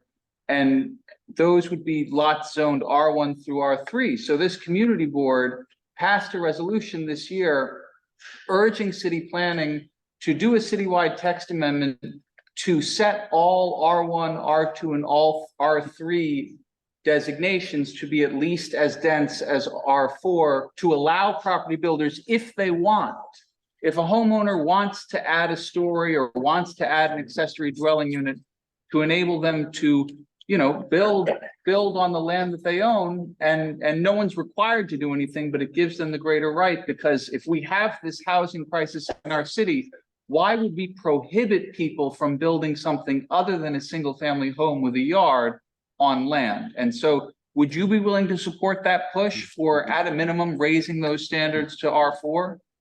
So I am wary sometimes of wholesale text amendments that cover everybody and everything. But this is the reason. The questions I asked you, wherever you go, whether it's primarily one-family homes, whether it's skyscrapers, whether it's four-family homes, everybody answers it the same way, and everybody kind of says that someone else should do it. What I want to do is what the council passed, which is the community boards. Every community board, I think, in every community should discuss where they're going to give up some units and some density. And so that means there are some areas that are zoned 1 or 2 families that may have to come up with that. But if there's a community that has that, and they say, well, maybe not here, but in another space that's 2-family, 4-family, and we want to go up to 4, 6, 7 or something like that, I think that's okay as well. The problem is, if you tell folks that we're going to change tomorrow the fabric of your community, there's going to be a lot of pushback. If you say that we have to slowly change what we look like, then we can get that through. So what I would support is that every community has to give up some density, and we have to figure out where that density is going to be. And that way you leave some power within the local community itself. One last question. Go ahead. I think he left. You left? Or he got cut off. He was having tech issues. Okay. Well, that's a grace. For our schedule. He got cut off. He's not here. Oh, he left. Well, his He tech. might come back. All right. I was get another question in. But that was a 12-minute long, yeah. With some good information. Yeah. Back to our district manager. The George Bruce Library will be closed for approximately 4 months, beginning November 20th, to facilitate improvements to the building, including replacing the branches floor. The branch's last day of service before work begins will be November the 18th. The library is expected to reopen early 2024. During this temporary closure, patrons are encouraged to use the following nearby branches: the Harlem branch at 9 West 124th Street, Morningside Heights Library at 2900 Broadway, which is also wheelchair accessible. The Harry Belafonte branch at 115th Street. It's also wheelchair accessible. Also, the 30th precinct will be giving away Thanksgiving turkeys on Friday, tomorrow at 1 p.m. at the Commonsville Park, 151st Street and Amsterdam Avenue. NAN, the National Action Network's annual Thanksgiving dinner will take place on Thanksgiving Day from 11 a.m. to 3 p.m. at the House of Justice headquarters. That's 106 West 145th Street. The Morningside Park tree lighting festivities will take place at the north end of the park on Saturday, December 9th. The festivities include live music, and that will start at 5 p.m. There will be a speaking opportunity at 5:45. The tree gets lit at approximately 6 p.m. There's other tree lighting events going on in and around the district, and the information is on the information table.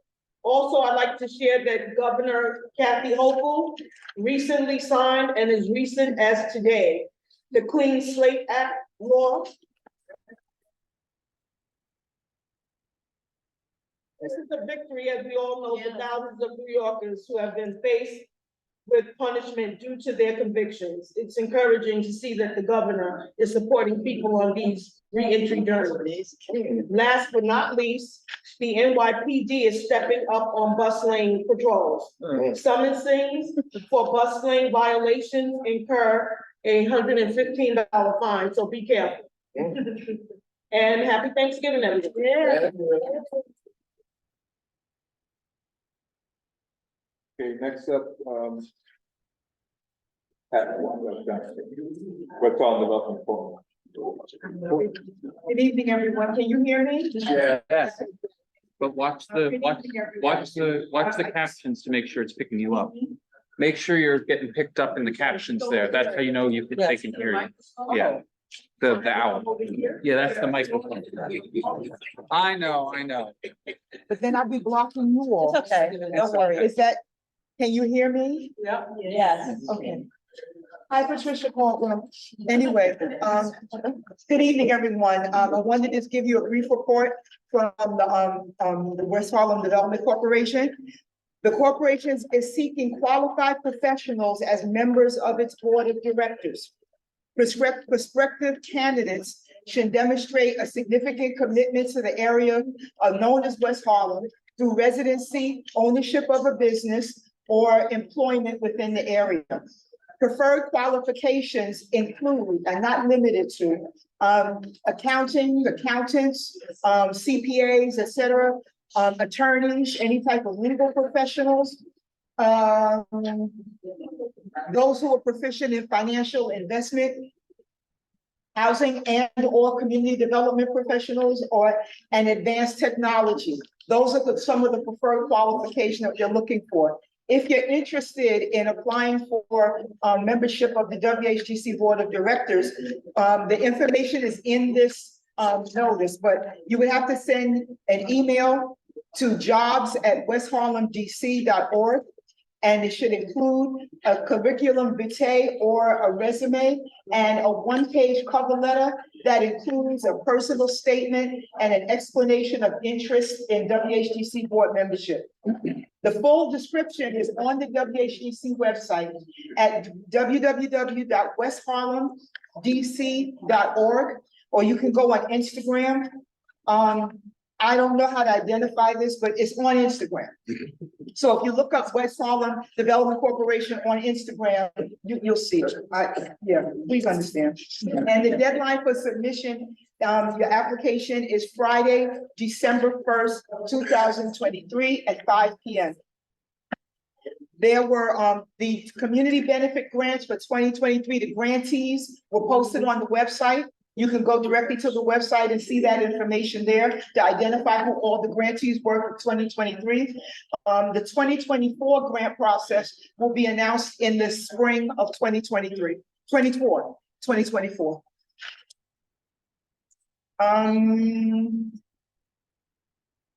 If you would like additional information about WHGC programs and services, please visit the website again at www.westharlemdc.org, or you can click on either of the social media links on Facebook, Twitter, Instagram, LinkedIn, on the WHGC website page. Are there any questions? I can't hear you, so I'm gonna come back to you, okay?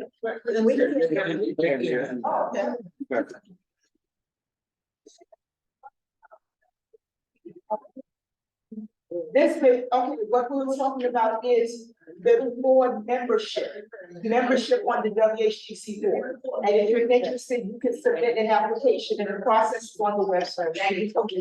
Are there any other questions? Thank you. Thank you, Pat. Thank you. Thanksgiving. Next report, UMass from Reverend Georgia Morgan Thomas. Reverend, are you on? She's not on digitally, no. Oh, okay. Virtually. I will jump to Manhattan Borough President's office. We got that already. Oh, you are? Oh, yeah. Yeah, all right, public session. We have one here in person. Get my timer ready. 3 minutes. And this is David. Come on down, sir. So this is the microphone. And you'll know they can hear you if you see what you're saying in the little closed caption. I was blessed with a loud voice. Oh, excellent. We love that. And you have 3 minutes. My little thing will start beeping when you run out of time. All right, my name is David Shargani. I've been fortunate to win a 20-year RFP proposal over at 151st Street in Riverside Drive. I don't know if you're familiar with it, but it's this giant, beautiful castle that's been sitting there for decades. Yeah. Dilapidated, okay? So, Can you thank turn you. it around? Thank you. And this is for you guys anyway. I just want everybody to. And then this is the top view, which for the last 2 years you have not been able to enjoy because of me. Because I had to close it down, because I don't know if you all knew it, but you were standing 50 feet above the dilapidating steel beams that are under there. So this is what the pylon looks like, and that's what the beams look like. So the beams normally would be able to support thousands of pounds up there, but they break like bread in their hands right now. I had two engineers look at it. I'd rather keep it closed and safe, so when it's ready to open, I'll let you guys know. My purpose there, okay, every businessman is gonna tell you they wanna make money, but okay, maybe I'm a bad businessman, because what I wanna do is, I wanna bring the community together. So I'm not just combining food and with just coming there, eat and drink and make me money, no. My passion, like this distinguished board member said, is I wanna bring space for art, for music, and it's free. I've been doing it free. Everybody that's played there, I pay them to play there. And to your surprise, maybe not, there's so many beautiful people in your community. This was our last thing I did a couple of weeks ago. And you have beautiful opera singers, sopranos, bass players, bossa nova players, cellists, violinists, they've all played for me. And they will again December 15th and 16th. I even had a fantastic singer, Mr. John Martin Green, do a cappella for me. He did Autumn in New York, and he was amazing. But see, that's the whole purpose of what I'm doing. I want community to be community again. I want to give a forum for those that can't afford it. I want to bring people from other countries. Look, I'll book their plane, I'll pay their hotel. All they gotta do is play for me, and then you get to hear it. I can do that locally too. There are bands all over the place that have no forum to play. They can't get in there. It's free. You guys need space? It's free. It's your community. That's what I'm there for. I'll be honest, I've had some tough times because right now I'm doing it all financially myself. I've said no to local drug dealers that wanted to filter the money through me. They came down there in Mercedes Benz. I didn't know who they were. I thought they were from the Parks Department until they opened their doors. But I said no. I said no. Every dollar I make there is gonna be clean. It's gonna be from my back sweat or from where, if you guys can steer me in the right direction where I can get grants for the music, because the music is gonna be non-for-profit. I'm doing it out of my pocket right now because you need to hear this. You need to hear opera in Sugar Hill. You need to hear something from oh, is that 3 minutes? It is. Oh, wow, that sucks, but okay. It does suck. So listen, I'm there, and if you guys have any questions, I'm a book open. I'll tell you whatever you need to know. I think we voted on this 2 years ago, because it's a parks concession, right? Yes, yes, I'll be there for 20 years. Yeah. Thank you for that. Question? Yeah. Oh, yeah. I have a Go ahead. question. Yes, ma'am. I know it's on the bottom. Last year, Uh-huh. there was an issue with a party down. Harold, we speak up. The part, yeah, that wasn't me. Yeah. No, everything I do is, I do everything with stages and all my music goes towards the river. So, and like I said, my thing's gonna be family orientated as well, by the way. David is on the mezzanine below the drive, opposite the entrance to the Denny Farrell footbridge. Yeah. That guy's got a voice. And that is close. Yeah. And it's really handsome the way he does it. Thank you, thank you. Alana?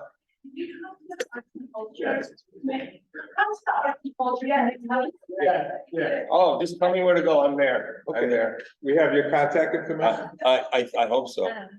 We'll get it. Oh, and one more thing, if I'm allowed to say it. I want to deal also with a lot of the community things as far as like, there's an animal problem, there's homeless cats and dogs. I want to help that. I want to give, if I can, at least 1 or 2 scholarships to kids. You know, I got a lot of plans, you know. I can get rich here, and I'll worry about the money later, you know what I mean? And the seniors. Yes, absolutely. Oh, I do that all day. You guys can't be there. Thank you, David. All right, thank you, thank you. Appreciate it. Thank you. And don't be a stranger. Thank you. No, thank you, thank you. You have it, okay. Great. Anyone online, Barry? I don't think we have any other public session tonight, Mercy. So that's elected. Question. Every other month. Every other month. Next month they'll be here. Trash cans on the side? No, but Riverside got baskets. Yeah. Really? Yeah. That was from Sean's office. Yeah. Sean and Braille's office. Well. They must have taken, they must have taken them from Amsterdam and moved them over. They are the old irons. I wonder if we just walk. All right, moving forward. Elected officials, Nina Norwood, you there? From Congressman Espaillat's office? She's here, or well, she's, Yeah, Nina's there. Okay. So I was telling. and Zoya from, Yes, I'm here. Apologies. I had a little trouble unmuting. good evening. Hello? Nina. Yes, we can hear you. Okay, great. Good evening, Barry. How are you? Good. Good evening, everyone. Thank you so much. My name is Nina Norwood. I am the Deputy District Director for United States Congressman Adriana Espaillat's Harlem office, and I definitely would love to give my report. Thank you so much for having me. My report is a little robust, and I will try my best to keep my comments be as concise and as quickly as possible. But we have one big, very fantastic announcement coming out of our office, which is the funding for the 2nd Avenue Subway Phase 2. Representative Espaillat and Senator Charles Schumer announced the $3.4 billion in federal funding to advance the 2nd Avenue Subway Phase 2. Representative Espaillat and Senator Schumer, after years of dedication and hard work, have successfully delivered $3.5 billion in federal funding for the 2nd Avenue phase of the second phase, of the 2nd Avenue subway construction. So I was personally, of course, part of Congressman Espaillat's staff. I was there for that announcement, and we definitely are spreading this, of course, all the way across as far and wide as we can for the tremendous amount of resources, jobs that this is going to bring, not just to the East Side, but to our district as a whole. There is going to be room for infrastructure. There's going to be room for job training. There's going to be room for youth training to make our children competitive for these jobs that are coming into our community. So I am very honored and proud to be a part of that announcement. So my second announcement really quickly rolls right into Congressman Espaillat and Senator Gillibrand's introduction of the Resilient Transit Act. Representative Espaillat and Senator Gillibrand introduced the Resilient Transit Act, a legislation authorizing $300 million for each fiscal year until 2026 for grants to strengthen the resiliency of our nation's public transportation system. So this has been a tremendous commitment on behalf of the congressman, and we are extremely proud that he was able to bring those resources back to the community. So we are still on the cusp of accepting proposals for the Kingsbridge Armory. The New York City Economic Development Corporation, NYCEDC, released a request for proposals, RFPs, for the developer to lease, redevelop, and operate the Kingsbridge Armory, one of the largest armory buildings in the world.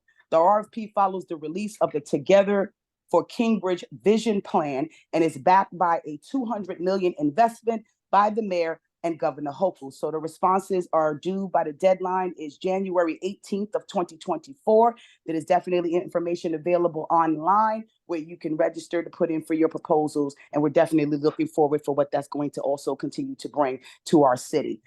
So my next announcement is for the Congressional App Challenge, which is currently going on as well. We are actually drawing the deadline, which is November the 18th. This competition is open to all middle and high school students. November the 1st was the online deadline to register. We have been spreading this information across the district for some time now, but we were able to work with them to secure an extension to November the 18th for paper applications for students to still submit. And we wish our students the best of luck, as one lucky student with their app will be chosen to represent our district in Congress. So unless there are any questions for me, that will be the conclusion of my report. Thank you to the board. Thank you, Nina. Are there any questions for Congressman Espaillat's office? Seeing none in person or online, we thank you again. It was a very robust report given in a very brief and concise manner. So thank you. Succinct, yes. Next up, we have Zoya Abbas from Assemblymember Taylor's office.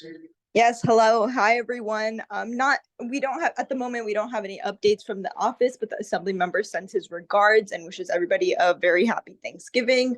It is potential, we will look out for an email from us in the upcoming week, and we will make sure to reach out to the community board to ensure that any information that we receive will be distributed to all constituents. Yeah, that is all. Thank you. Thank you. We also have Miriam Hernandez from Assemblymember O'Donnell's office. Hi, good evening, everyone. Very happy to be here again. I have a couple of updates from our office, a couple of events that are coming up, and two that we just had. One of them was a senior health fair that we had on Monday. We saw about 200 folks stop by who wanted to get tested for blood pressure, different medical needs. And we also had local organizations discuss the mental health resources that they have available for constituents in our district.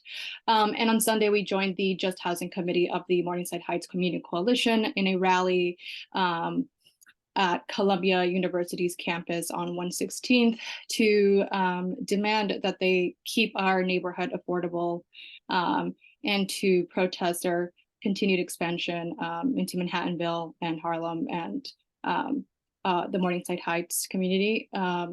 So the assembly member did speak at that rally. Thank you to everyone who showed up and supported the JHC's mission. We have two events coming up. We have the Screech re-enrollment or renewal event that it will be hosted in our office. That's going to be Wednesday, November 29th. I will share the flyer with CB9. It's going to be from 10 a.m. to 1:40 p.m. That's our last appointment.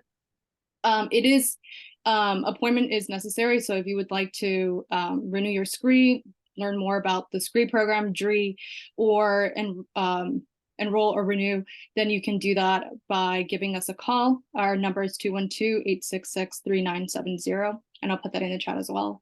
We also have a toy drive that is ongoing. We will be collecting toys, winter stuff such as scarves, gloves, and hats, only those that are new or in gently used condition.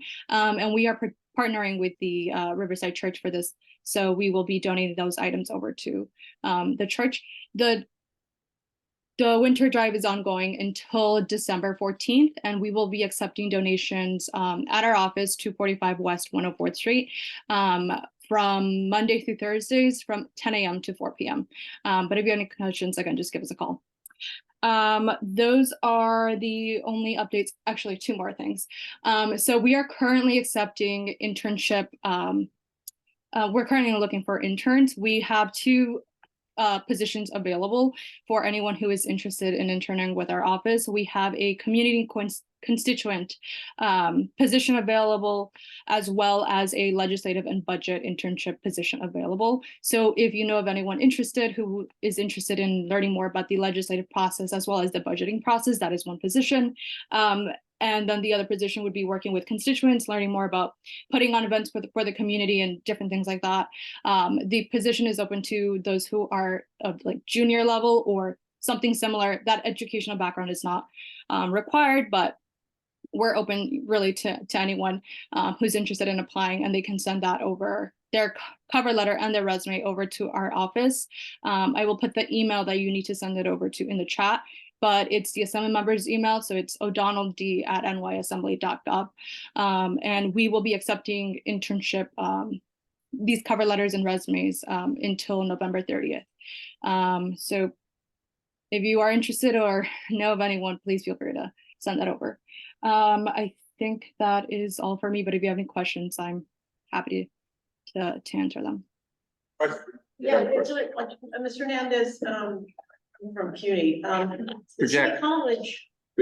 City College, do you, about these internships, do you contact the placement office at CCNY? Because, I mean, I can do it myself, but I'm just wondering if there'd be so many people there in the political science department that are students that might be interested in an opportunity like this. No, I have my colleagues on this. who are spearheading this. I do believe that we are reaching out to the multiple institutions that are in our district. I don't think we've reached out to City College though. So it would be very helpful if you could share the word. But I know that is our intention to, share the word with them as well. But if you could do that, that would be absolutely helpful as well. Great. Thank you so much, Fernandez. Appreciate it. Wait, someone from Ray's office is here? Oh, he left. You left. He was. Oh. Okay. Thank you. We're not even that behind. All right, I think that's all of our elected official. Are you raising your hand? Renee? Who is in the? Oh, yeah, that's just Prince, but that's a legacy hand. Sorry, the person raising their hand in the attendees list, can you unmute and let us know who you are? I'm Renee Prince, so they. I know, so. All right. Moving forward. Okay, Oh, they can't unmute because they're in attendees. well, I just allowed them to unmute. Oh. Renee Prince. Anyway, okay. I hope that's not me and my hand is raised. It's not intentional. Your hand is not raised. Yeah. All right, we'll move forward to our action item. First action item listed is support of right to counsel for all New York State residents facing losing their homes and legal proceedings. So I want to make a note, there is a friendly amendment been offered compared to what is in your packet. In your packet, some Pink sheet, the action items and pink. action item, go there.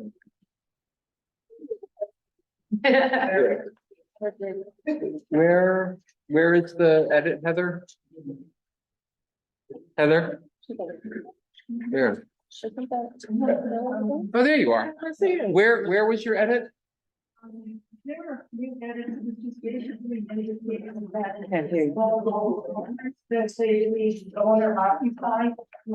Here we go. Yeah. So Heather made a friendly amendment to change language in the resolution to add owner occupied language where it says small property owners. So that is the second page, the last one, the last whereas clause there. Whereas problems many home to many owner occupied small properties rather than small property owners.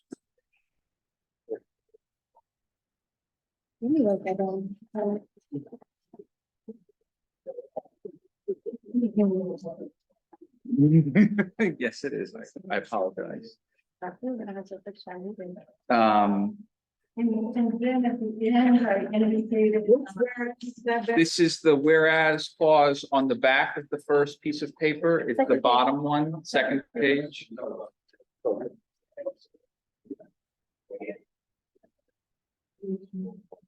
You added owner occupants.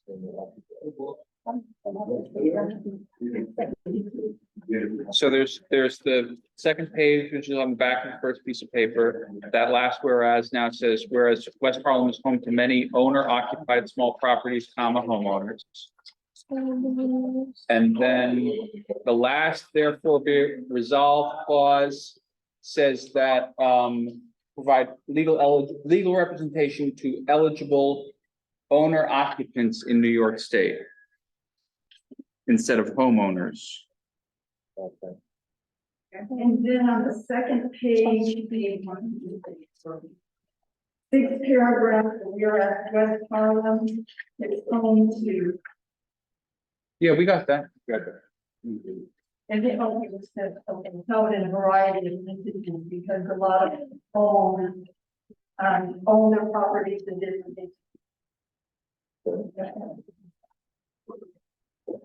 Yes, yes. Yeah, there we go. Thank you.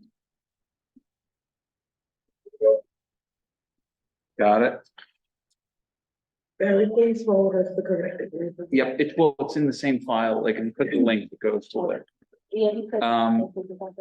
All of those are taken as friendly amendments.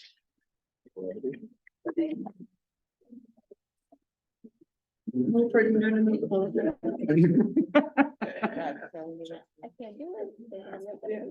Take a vote on this?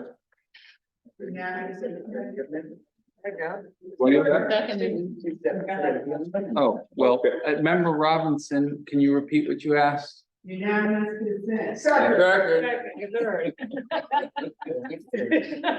Any objections? No.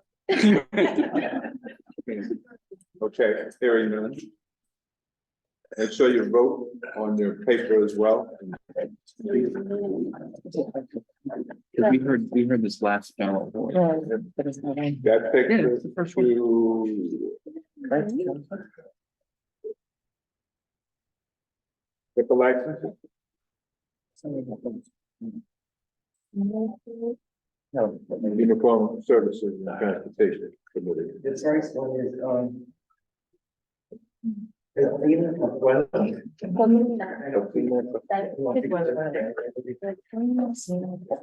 Yes.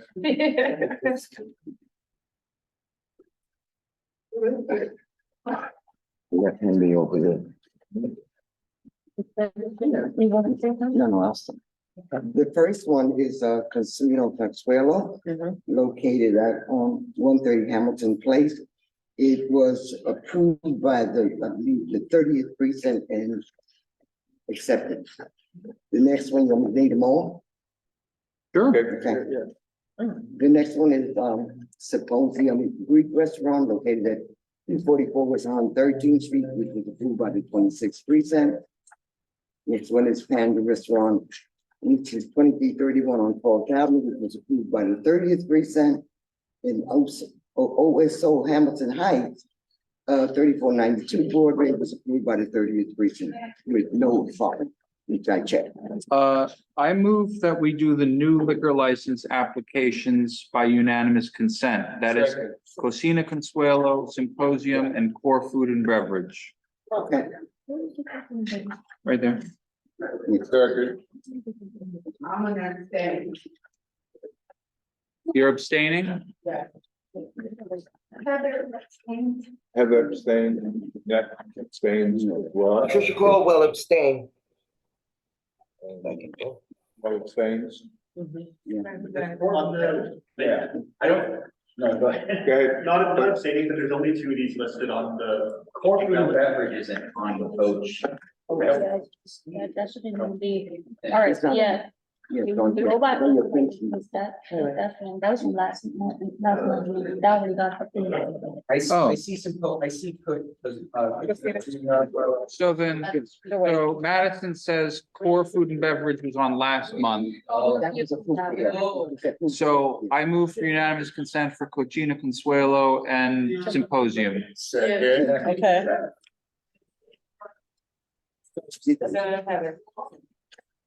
Heather and Annette abstained, got it. Trisha Caldwell abstains. Got it. You got it. Okay. Any other comments? Let's move on. Thank you very much. I did, which one? She talked about it. We I haven't talked voted. about all of them. Okay. I move for unanimous as well. Are there renewals? I abstain. Second. Any objections? Heather abstained. Heather abstained, okay. I abstained from 10. You abstained just from that one? Yeah. Okay. So that's 4 abstentions? Right. Oh, yes.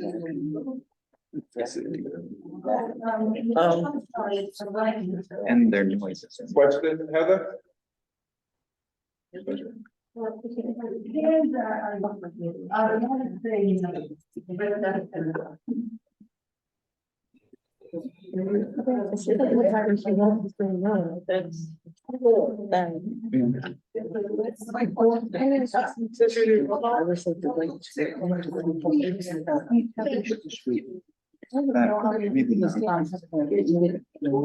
If Heather wants to vote no, we'll just do a quick roll call. All right, we're gonna do a quick roll call vote on these. At least for, we're gonna have a quick roll call vote on Panda. Okay, where is my roll? Here we go. April Adams, how do you vote? Yes. Yes. Okay, Joyce Adewume, Walter Alexander. Yes. Edley Antoine, Jane Arundel, Miriam Mercer Ferrer, Chris Berry. Patricia Caldwell, Abstain. Dan Cohen, Yes. Juan Colmenares, Carlton Davis, Yes. Sharon Dela Cruz, Loretta Dunn, Elizabeth Eastman, Yes. Victor Edwards, Yes. Lydia Gerson, Yes. Daria Hardiman, Monique Hardin Cordero. Yes. Laquita, Yes. Michael Iglesias, Yes. Heather Jason, Patricia Watler Johnson, Yes. Tiago Keel, Ted Kovalev. Ted, you still on? Oh, shoot. Yeah. Ted, you gotta unmute. We're voting on the Panda liquor license. Yes. Tina Lumley. John Martin Green. Yes. Solomon and Cook. Salmon and Cook. Deirdre McIntosh Brown. Yes. Ilana Mercado. Yes. Ken Miles. Clotilde Munguia. Yes. Reverend Morgan Thomas. Signe Martinson. Juaniro Sovalle. Solomon Prophet. Yes. Carolina Ramirez. Patricia Ramos. Annette Robinson. I think she just left. Oh. She turned hers in. Amir Sadehi. Clayton Sanford. Yes. Carolyn Thompson. Yes. Hugo Torres Fetzko. Oh. Edwin Torres, Liz Whiteakis. Francina Waring. Oh, she left too. Barry Weinberg, no. Shanika Wilson. Yes. And Lisa Yu. Abstain. All right. Gabriella from Sean Abraham's office. Is she under attendees? Because she's been waiting.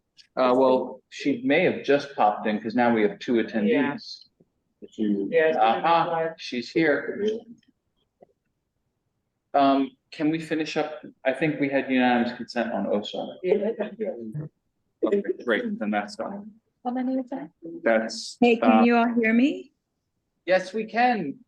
Okay, no, I have been here. I don't know what's going on. I had a panelist link before, but I guess this has been different.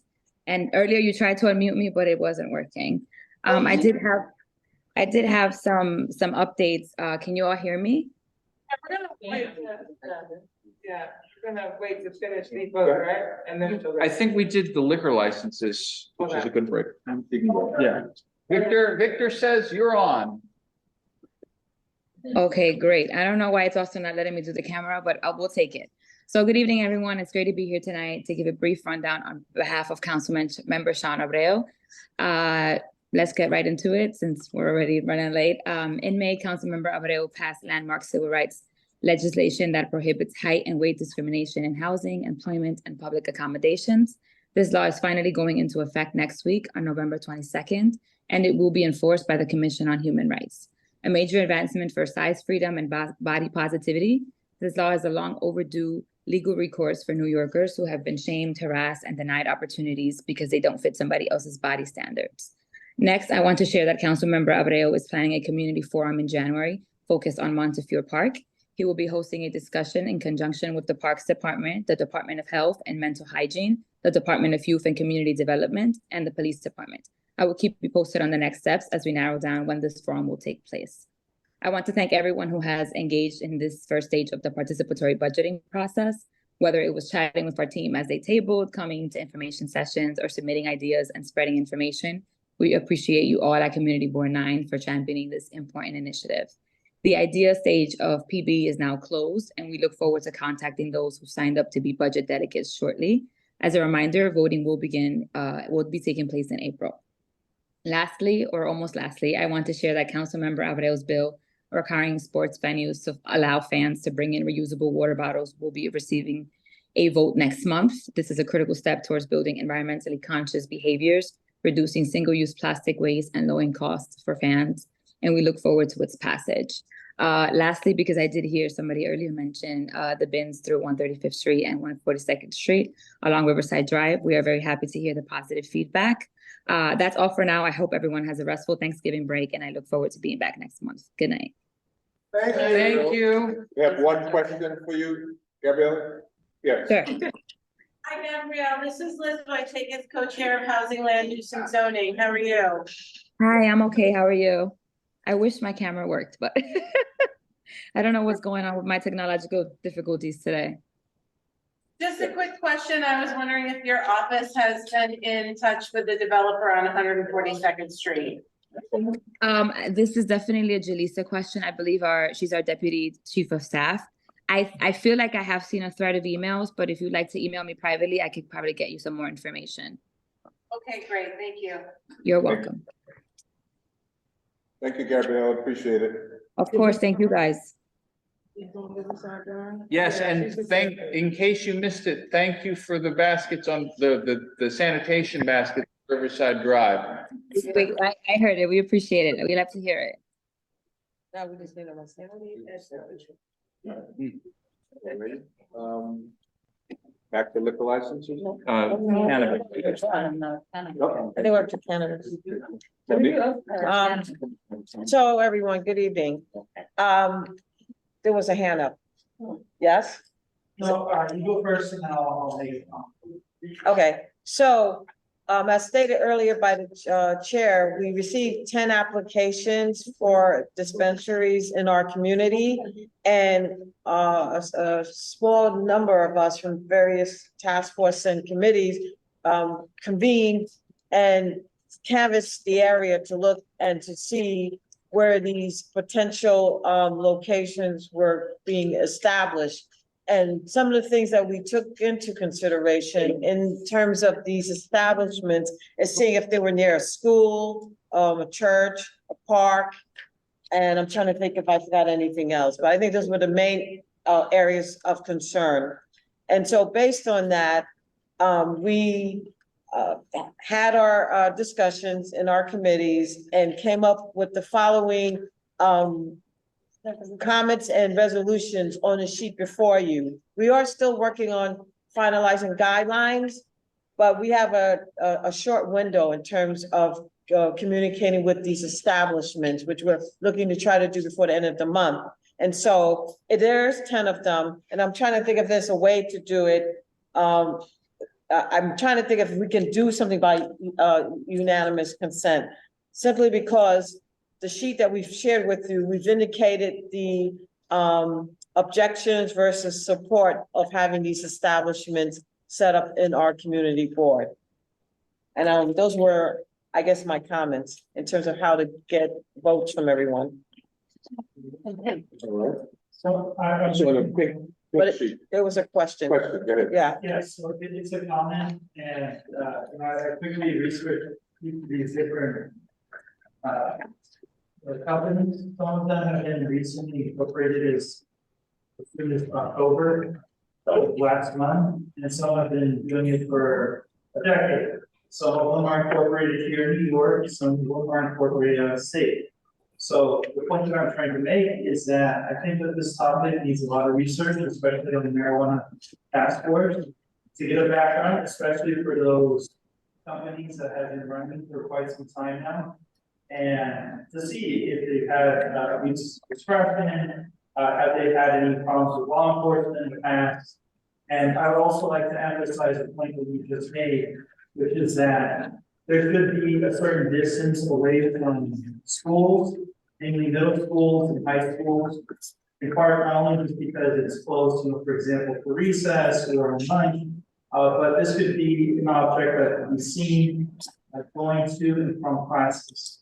And unfortunately, this is an area that many young people can fall into without having prior knowledge or having experience in this regard, as far as consuming marijuana, for example, or illicit drugs.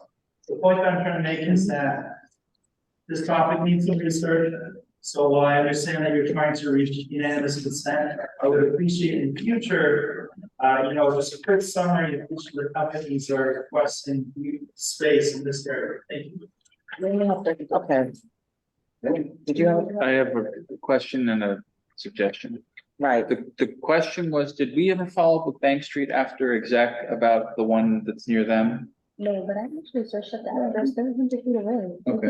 I reached out to them twice, I have not heard back, I can go there tomorrow personally. And they're within 100 feet They're there. 100 feet, like if Okay. you do it on Google Maps, you're 100 feet. Alright. I can't even It's a do shame. it. They want it to. And then maybe the suggestion was, That's what if you can explain the process a little bit, but my suggestion was just going to be, given that these are like multiple companies going for very few locations, maybe we could just make it very clear that we don't object to the location as opposed to the entity applying. Right, so I was gonna say, one, there's a lottery, so even if we submit our comments to OCM, the Office of Cannabis Management, there is no guarantee that these establishments will actually materialize, for one. And two, as Barry indicated, you do have an entity that is applying to the same location under different names. So it's not as many people applying as it looks. I don't know if that makes it a little bit easier to digest. But that is the other thing as well, that, you know, we have 10 listed, but it's really less than 10. I want to say it's about four or five, or something of that nature. So. Comment or question? Question, please. Yes. Is my understanding that if this is a business that has already opened and they weren't licensed, that they're not supposed to be able to submit, to get, a license? Right. So how is that being combated? Because there's like a gazillion of them that are open, close to school, close to churches. And that's another matter in terms of those illegal establishments that you are referencing. Right now, we're focusing on the legal ones, and in fact, once we do our vote, the goal is to have those who we are voting on come forward, and even to contact those that we are disagreeing in terms of the location, because we're concerned about the proximity to some of the key things that were mentioned. We want to let those individuals know as well. You know, we voted against your establishment because of where you're located, and we have strict rules around that. Okay, so these are places that aren't open. They're not open. They've applied for licenses, and they are in the process of being considered. And as I stated, there's a lottery. So these people have to be selected out of some type of lottery that's done by OCM. So once again, I'm trying to see, Chair, the best way to proceed in terms of getting feedback from our members in terms of votes. If you agree, the comments that have been made in terms of agreeing or not agreeing are on the sheet. And I'm wondering, based on what has been submitted on the sheet in terms of resolutions, if we can do unanimous consent that way. What is the question? And Shanika has it. Well, because just to his point, so in order to get to where they can apply for a license, they have to go to OCM. Right? And so the next state division, and so they have to have some certain requirements met. Is that gathering? Yes. You know, what they get with you, how they know.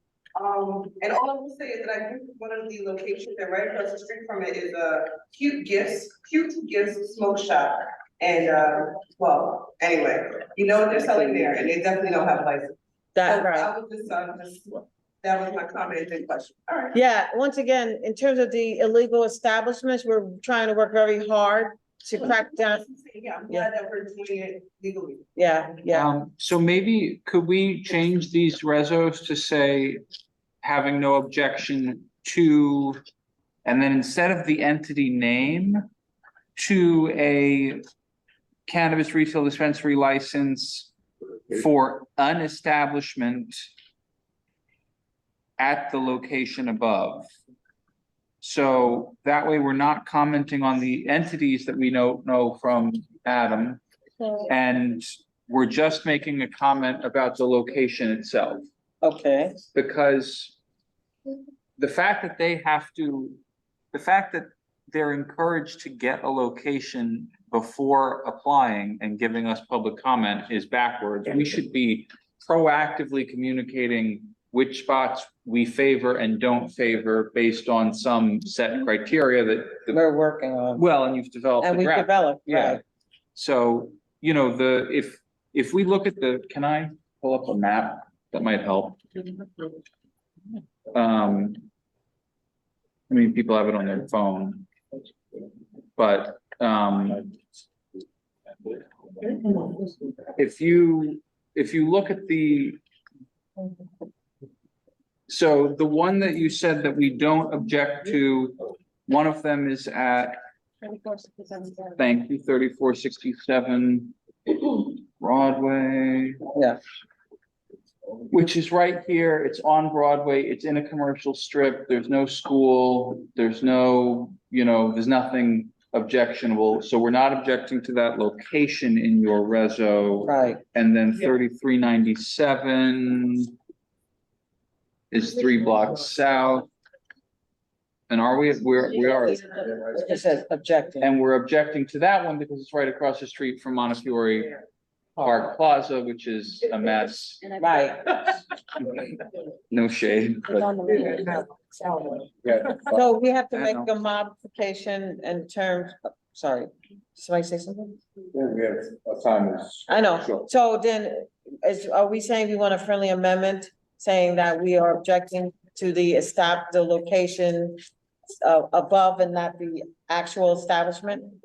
Is that what we're saying, Barry? so, yeah, so the language, for example, under Nezibat Inc.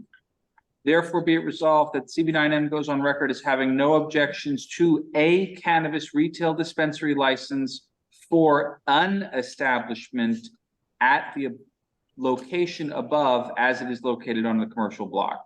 We're not mentioning the entity. We don't know if they're complying or not complying with the guidelines that the task force has drafted, but we do know that that's an okay location compared to 3397, which would be a shit show. You're saying an establishment? An establishment. We're not saying by whom, we're not saying, but we're saying that this. We're not objecting to. So we're gonna An keep establishment. The location Right. is okay. We may object to someone operating it or some Gotcha. parameters, Okay. but the location is. Okay, we're not objecting. So, once again, Barry, what is the best way for me to present this so we can get out of here? Just, Is that what you could it's accept like? that as a friendly amendment. I do accept that as a friendly amendment, and can we put that out there to the group? That this is the friendly amendment, to move forward? So make the unanimous consent. All right, Do we have, how many no's do we have? okay, wait, Okay. so we're gonna, here's how, what's that? Here's, Someone says he voted no for all of them. yeah, if you want me to take roll, can I do them, Can we do it up? can we do them yay, nay, like 1, 2, 3, 4, 5? Can do that. Yes, okay, Okay. so on your sheet, you're voting on the locations, not the entities. And you're voting on the rationale for the locations as listed. I will go through them however many there are at a time. So, April, you're gonna be the test case for this voting. April, how do you vote on Nezibat?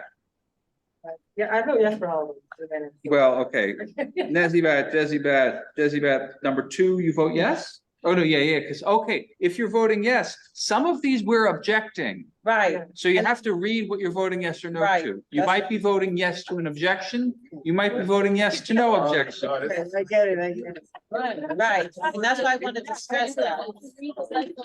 Right. So, Well, it's not the start. it is very confusing. It is also the first time we've ever done this. Yeah, we're trying to work it through, guys. So, I'm gonna walk through very quickly. The resos before you right now that you're about to vote on, That's right. we say yes at that location, 3467, yes again at 3467. We say no, 3397, no, 3397. Yes. Yes, 3547, no, 613 West 145th. Yes. Yes, 3467 Broadway, no, 2875 Broadway, No, 1536 Amsterdam, yes, 3467 Broadway once again. 2875, what you say? It's next to Bank Street School, we said no. So, did we word it? They are all worded to reflect that, Reflect, yes. to reflect, Yes or no? Objection versus no I objection. think that's a good idea. That's a good idea. Yeah, Motion to table. yes. Okay, so, so the catch is unfortunately, there is a commentary period that is, within 30 days. And so we've extended it, and unfortunately, because it's a mess, I'm not gonna use the same word Barry used, but it's been a mess. And so we've been trying to move this along. And if we don't submit anything, then we won't be able to weigh in terms of commenting and letting OCM know our concerns. so, Let's repeat, 2875 is it? no, we said no. All they're all on there. The only yeses are 3467 Broadway and 3547 Broadway. And the reason is? No, actually, no, that's not true. What's the other? There's 4 yeses. No, but those, they have the same address. Oh, yeah, sorry. Okay, so 2 addresses we said yes on, everything else we said no on. Based on the addresses alone. That's 2875. Okay, so the yeses are the 3467s Okay. and the 35 and the 3547s. Are you with me? Stay with me. Yes. Okay, I'm gonna call this roll and I'm gonna go through them. If you have another objection based on something else, say it. Otherwise, you can vote yes, because we've all just gone over and we seems to be general consensus about the locations. So April Adams, Yeah. Nezibat, Jezibat, All Jezibat, okay, Nezibat again, all right. Joyce Adume, Walter Alexander, Abstain to all. Walter abstains to all. Evely Antoine, Jane Arundel, Miriam Ersty Ferrer, Chris Berry, left. Patricia Caldwell, Reverend Caldwell, Reverend Caldwell. She's right there. Dan Cohen. Dan Cohen. Yes to all. Okay, Juan Colmenares. Yes to all. Okay, Carlton Davis. Yes to all. Sharon Dela Cruz. Not on. Merida Dunn, Elizabeth Eastman. Yes. Yes to all. Victor Edwards. Yes to all. Lydia Gerson. Abstain to all. Abstain to all. Monique Hardin Cordero. Yes. Yes to all. Laquita Henry. Okay. Michael Iglesias. Abstain to all. Heather Jason. This is the thing, I don't want that location. No, I think I want that location, is that a no or yes? Let's come back to you, Heather, because that's complicated. Pat Wiley Johnson. Tall, okay. Thiago Keel, Ted Kovalev. No, he's not. Abstained for all with the exception of the one next to Bank Street, for which I vote no. Well, but we're saying no. So if you vote no against us, you're saying yes to them. Okay, then in that case, I'll say yes. Okay, got it. Tina Lumley. Abstain to all. John Martin Green. Yes. Yes to all. Deirdre McIntosh Brown. Yes. Elena Mercado. Alana said yes. Ken Miles, Dr. Mongoya. Abstain to all. Reverend Morgan Thomas, Signe Mortensen, Juanero Savalle, Solomon. Yes to all. Carolina Ramirez, Patricia Ramos, Annette Robinson, Amir Sadehi. I vote yes to all, except I do vote against the board on Maria Giovanni, West 613, West 142. So I vote no against. Please mark it on your sheet. Yes. And I've recorded it here. Clayton Sanford. Yes to all, no objections, I say to all objections.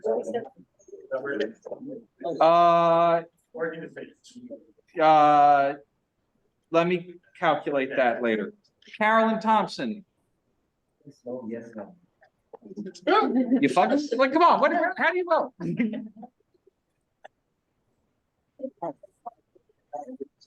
You abstain? Okay, Hugo Torres left, Edwin Torres, Liz Whiteakis, Yes, all. Francina Waring left.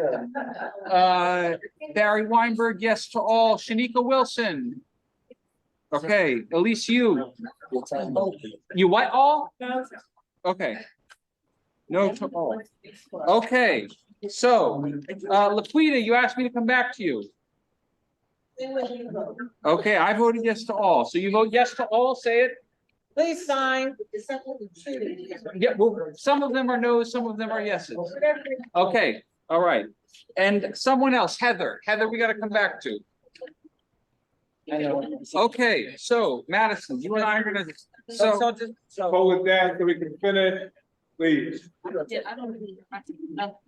Okay, hold on. I'm gonna record the abstentions and the no's while we tally, Victor. I guess we could adjourn. Motion to adjourn. Second. So you want to vote yes? So the rezos. So the rezos, some of them say no, some of them say yes. We're gonna do it differently this time, next time. We're gonna have the ones we say yes to separate from the ones we say no to. I agree. Block it out. It's like we do with the liquor licenses. So if you support the board saying yes to something, so, okay. Whatever we did the other day, because I had my numbers, but I don't have them there, right? Okay, so yeah. now you and I are gonna work with your tally sheet. So let's start with. What time is that? What's So Lydia Derrick. Tricia, can't believe-